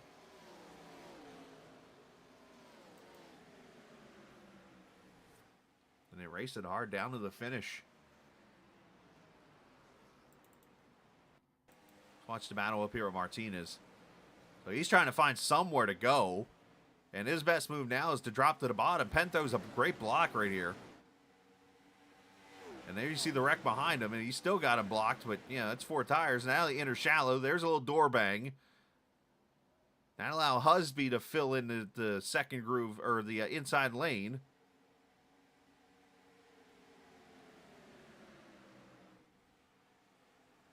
Nice. Great racing there at the end. Let's see the wreck one more again. Yeah, it looks like McCorkle clips the apron right there. And you see the back end get loose. He's got to chase it, And you see Abril comes out shallow. And they just hit each other, unfortunately. Oh, Abril got drilled by somebody.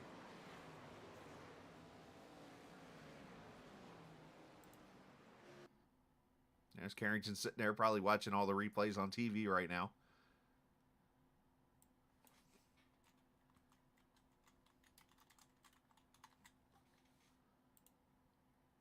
As we'll let the final results go across the top of the screen.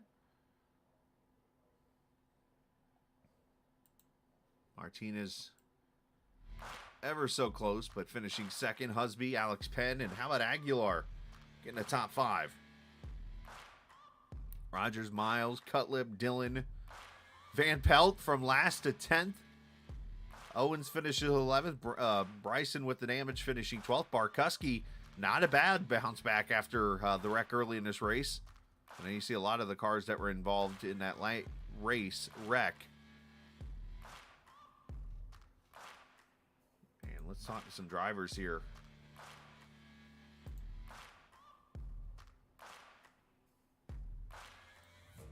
Of course, Mike Husby finishing in the 3rd position in at 19 cars. We bring him in. Mike, obviously a crazy race there at the end especially, but you did a great job maintaining in the top 10. I noticed your car kind of fell off, it looked like, at the end of runs, but still a great finish for you and the team.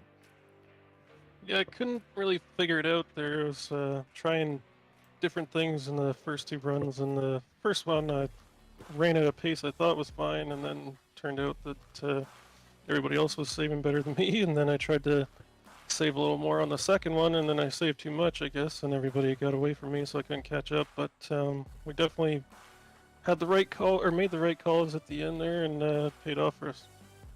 Yeah, it was fantastic when it was over with. So talk about the first race for the league, 1.5 miles in a Gen 4 car. Obviously, we saw a lot of speed. We saw some passing, and definitely the excitement at the end there. Yeah, with these, like with more horsepower, these cars slide around a lot more in the corners, so it makes for a lot more passing, and I think it's going to be really exciting for the rest of the season here. The car, obviously, or let's talk about the last lap. That's kind of where I'm going here. The car obviously was top 5 in the end. You had new tires and stuff, and obviously you had Alex and Zach going for second. Daniel made the move, and it was like the door opened up for you there on the inside also. Yeah, the seas parted ways there, and I took advantage of it. Definitely have to do it, especially this late in the race. And coming to the checkers, you gotta make the most of it, right? So I'm just glad I nosed Alex at the line there. That was an intense battle right to the line. Well, great job, and congratulations on your top 3 finish. Send some shout out to whoever you like to, bud. Well, thanks. Yeah, I just want to thank my work, Alpine Graphics. They sponsor me in my go-kart as well, and just want to thank them for all the support, even at work. It's amazing how much they've done for me over the last year that I've been working there, and I really love working there. It's a lot of fun. And Casey, obviously, CX2, I think that's how you It's pronounce something it. like that. Racing, Cody, Josh, they've been awesome teammates all season long. And anyway, everyone else that's watching tonight, thanks for coming out. I'm glad I'm not the only one that has trouble with that team name. Great job, and congratulations. Thanks. Absolutely. Mike Husby with a 3rd place finish. Congratulations to him as he, once again, having a great run here at the Texas Motor Speedway. Our 2nd place finisher, and probably the one kicking himself the most tonight, Daniel Martinez. Daniel, obviously, the question I do want to ask, obviously nothing wrong with the move you made, but obviously deciding to go down pit road from the apron there. I know, obviously, hurt you track position-wise. What was just wanted to get your process there, thinking what, was it just more of a conservative move to not get wrecked, or what was going through there? No, it's worse than that. I made a huge mistake and didn't calculate the fuel number right. Oh, okay. I thought I had an extra lap, and then I heard Jonathan Cutlip call out he was pitting, and then I checked my fuel on the front stretch, and it said I was only going to make it another quarter lap, so I just did a big gulp and tried to save gas and ended up running out coming into 3, so I kind of lucked out that I made it into my stall okay, but yeah, it was a huge mistake on the fuel number. Well, that's an honest mistake, and it happens. But still, man, great comeback. I mean, I watched you roar through the field there, and I'm like, man, he's still running good lap times for passing about 10 cars here. But you came in, got that caution, got the 4 fresh tires, and talk about that last lap, because I know it's frustrating. You get 2 cars in front of you, it's like, man, I just want to go here. But obviously the patience, which I credit you for, but I know it had to be tough. Yeah, for sure. Yeah, I really don't want to step on anybody's toes out there. Looking back, I wish I would have stayed out in that last caution, but I didn't know if that many guys were going to. So, you're damned if you do, damned if you don't on those pit calls. And yeah, I didn't want to do anything crazy and end up taking some guys out. So I'm I'm happy to recover and get back on the podium after a strong run like that. Obviously, getting the lead laps today, that had to be pretty cool too. Oh yeah, for sure. Well, great job tonight, man. Send some shouts whoever you like to. Yeah, just thanks to the guys at Fueled Up Racing. A lot of the guys had good runs, but kind of didn't get the results there at the end where it got a little crazy. But yeah, and just thanks to you for putting on the broadcast for everybody. Absolutely, man. Great job tonight. Congratulations. Thank you. All right, buddy. Daniel Martinez finishing in the second position tonight. Hey, give him credit. He honored. He took up the mistake, and we've all done that one before. Missed time to fuel and stuff. Kind of like crew chief for somebody on a Thursday night league, and every time I'm telling him, like, all right, pit this time, I look over, I'm like, I think you can go this time, maybe another lap. I always question myself. All right, probably the happiest man in all of Nashville, Tennessee right now is this guy. Casey Carrington pulls off his second career win on pit strategy again. It's funny, he shared in Discord last week that he was going to replace himself with somebody in saying that he can't even finish in a top 10 at a road race. And then last night, his quote was, well, no matter what, I still find a way to screw myself pit strategy-wise, and yet tonight he does the exact opposite. So going with the George from Seinfeld theory, apparently, and it works again. Casey, welcome to Victory Lane. Man, it's glad to be back. I didn't think I'd ever be back here, especially like you said after last week. But man, I'm so happy to have won here. I love racing this track so much, and for it to be the, I guess technically not the debut of the Cup engine package, but the first time we really get to, stretch our legs and run a mile and a half. That was just, of course it's easy to say because I won it, but even from lap 3, that was, I think, my favorite All American race we've ever done. There's nothing wrong with that. I mean, obviously, I could see the unbiasedness. I mean, it was fantastic racing, had passing. I mean, yes, I know it was bottom line dominant, which we expected. We did see a little bit of a second groove at times, but it was very, very tough. But you had to use strategy. I mean, for you, I know you and a couple others were more on the late run of the car. But we had some guys that were early in the runs and then would fall off the map. But it worked out for you. And how hard was it to make that change? Because obviously, as you get to the later part of the race, here you are in the lead. You're trying to get away from Martinez, and you realize, all right, now I have to become the short run car. Yeah, I mean, I think it's easier for me. I mean, even though I'm kind of known for being more of a long run guy, that's simply because if I run 10-10s like the other guys, I can't save tires. I mean, I prefer, just kind of wheeling it out and driving hard like I was there the last several laps. So that wasn't the issue. I just, there's a million and one things that can happen strategy-wise. And I was even saying in Discord, when that first caution came out that broke up was it, like 16 to go or whatever, that broke up the long run. I was like, well, there went my chance of winning. Hopefully I can still get a podium. And then, I don't know. I mean, I think really it was pitting, I guess, on the second or the first cycle of green flag stops. I don't know what you'd call it because I didn't pit. The first time it wasn't a full cycle because the caution came out in the middle of it. But the second round of pit stops, just pitting a lap or two earlier than the Mountain Man guys, I don't know if they had trouble getting to pit road or if it was simply just the undercut. But man, I came out like 5 seconds ahead of them, and Matthew was running me down. I think if the race went green all the way to the end, he probably would have had a shot at it. But hey, I've lost so many races due to just crazy circumstances. I'll take my wins that way too. Yeah, nothing wrong with that. I'm trying to look at times right now over here to my left. I don't see anything drastically different. I mean, if anything, your pit lane time is where I'm seeing any kind of difference. Now, granted, after the race, the SDK stuff can kind of get wonky a little bit. But from what I'm seeing here, you pitted at 108 and you were 38.5 on your Delta. I looked down at, like, let's see, Cutlip, for instance, pitted at 126. Well, that was a caution. So, yeah, see, there's nothing really comparable there. So, still, great job on your part. And I do have to ask, obviously, when that caution comes out at 16 to go, talk about your decision to stay out there. And then, obviously, how much did it help when that caution came out at 4 laps to go that it was like, all right, I might be okay now? Yeah, well, I mean, kind of like Nashville last year, it's just I know I needed as much as you could shorten the race as possible was going to help me because obviously I didn't have the pace with the older tires. And so when that caution came out 6 to go, I didn't know. I mean, it was one of those kind of split-second decisions. I mean, coming off the banking on turn 4, I wasn't sure if I was going to pit or not. And I put the juke on, and I'm sure it didn't trick anybody or anything, but really, I mean, it wasn't so much the strategy call there. I felt like I kind of had to stay out because if I I knew if I pitted, even, you know, whether it was Zach or Alex or whoever else was maybe on the fence, was definitely going to stay out to get the track position. So, you know, it's just a typical kind of stock car thing. You know, you can't really win. I mean, well, I guess I did win, but as the leader and those late leader cautions deal. and all that, yeah, you can't. People are going to do the opposite of what you did. I was just lucky that enough guys stayed out, that Zach stayed out, that Alex stayed out. Josh Dillon, my teammate, he helped, you know, at the back end. I imagine he's probably making his car like 3 lanes wide. I don't know, but yeah, I mean, had 1 or 2 guys behind me stayed out, probably not talking to you right now. But you know, it's one of those things like Nashville where it just worked out perfectly, and I kind of flipped the coin right there and decided to stay out, and it worked out. So. Well, it definitely worked out, and I see you playing with your wheel right now.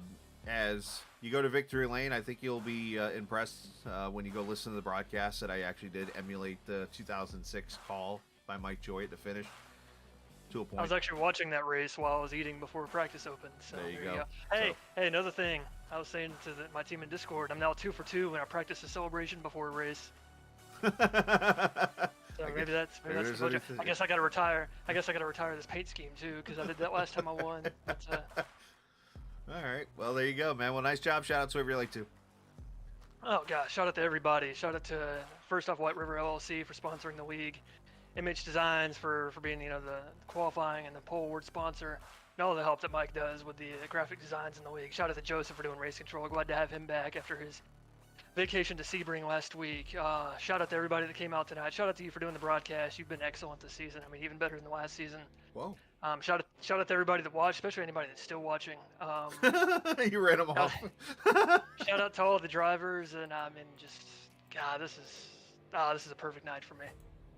All right. Well, you did cover a few squares, by the way. Let's bring the owner in here for a second. Let's take off the driver that just won. Let's bring the bingo card up. Let's see. All right, hold on. I gotta wait. The stream's on the way. We got a few here. I could share the screen. So we've got, let's see, what all got covered tonight. Thanks for coming out, everybody. That was you. Got that one out. Yeah. We've got the middle, because it was a free space. Happy birthday, Gareth. I forgot to shout him out for his birthday. Let's see. We can't say Finzo blocked anyone. I'm not calling that wreck a block. You sure as hell can't mark off the middle bottom, because this is like the one race I didn't make a mistake. Or so if anything, like we were saying, the pit stops won me the race. So go figure. Then the caution frequency. Nope, not on that one. I didn't forget to mute a driver tonight, so we're good there. The broadcast was done this week, so that's a plus. Yeah, I don't see that being an issue. Let's see, Austin. You know, I don't think we got a bingo. Yeah, we're clean tonight. Yeah, that's wow. Yeah. All right. Anyways, good job, man. Go celebrate with the team. Thank you. Yeah, I will. All right. That's Casey Carrington, the winner here tonight at the 08 edition of the Texas Motor Speedway, as he becomes the 3rd winner in 3 races here at this track, and the only one who's done it in the springtime. So there we go. Nice job on his part. So what a race it was. Fantastic. Got 4 cautions in the end and numerous lead changes, and a great field of cars, and definitely learned a lot tonight. Charlotte Motor Speedway next week. I think we're going to be in for another great 1.5 mile race next week. Charlotte, always a fun one, especially on the older surface. Should be, well, it's not really an older surface. It's the same surface, just different look, I guess, basically, of what the track looked like back in that day. So should be fun. But big shout out to Whiteriver LLC again for sponsoring the series. As Casey mentioned, big shout out to all the viewers for watching tonight. Appreciate all those guys. Obviously, thoughts and prayers to Jeffrey and family there. And yeah, I think that's it. Let's go enjoy the weekend of racing at Circuit of the Americas. I'll be covering news for Front Stretch tomorrow, so check out frontstretch.com as I get to type all the reports of qualifying and the races and stuff like that. So should be a lot of good times and great racing when it's all said and done. Always remember, this isn't just a game, it's iRacing. See ya!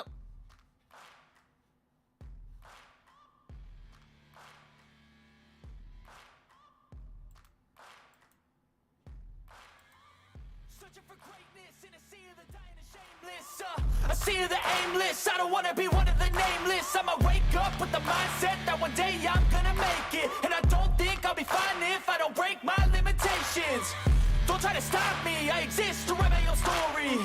I'll make a decision if I want some peace or if I want the glory. Yeah, don't want a life that is complacent or possibly boring. I just want a life that is worth every day exploring. My whole life I just wanted someone who would notice me.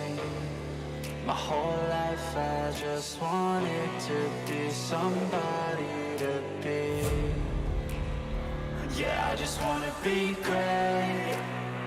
Yeah, I just wanna be great. Yeah, I just wanna be great. Yeah, yeah, I just wanna be great.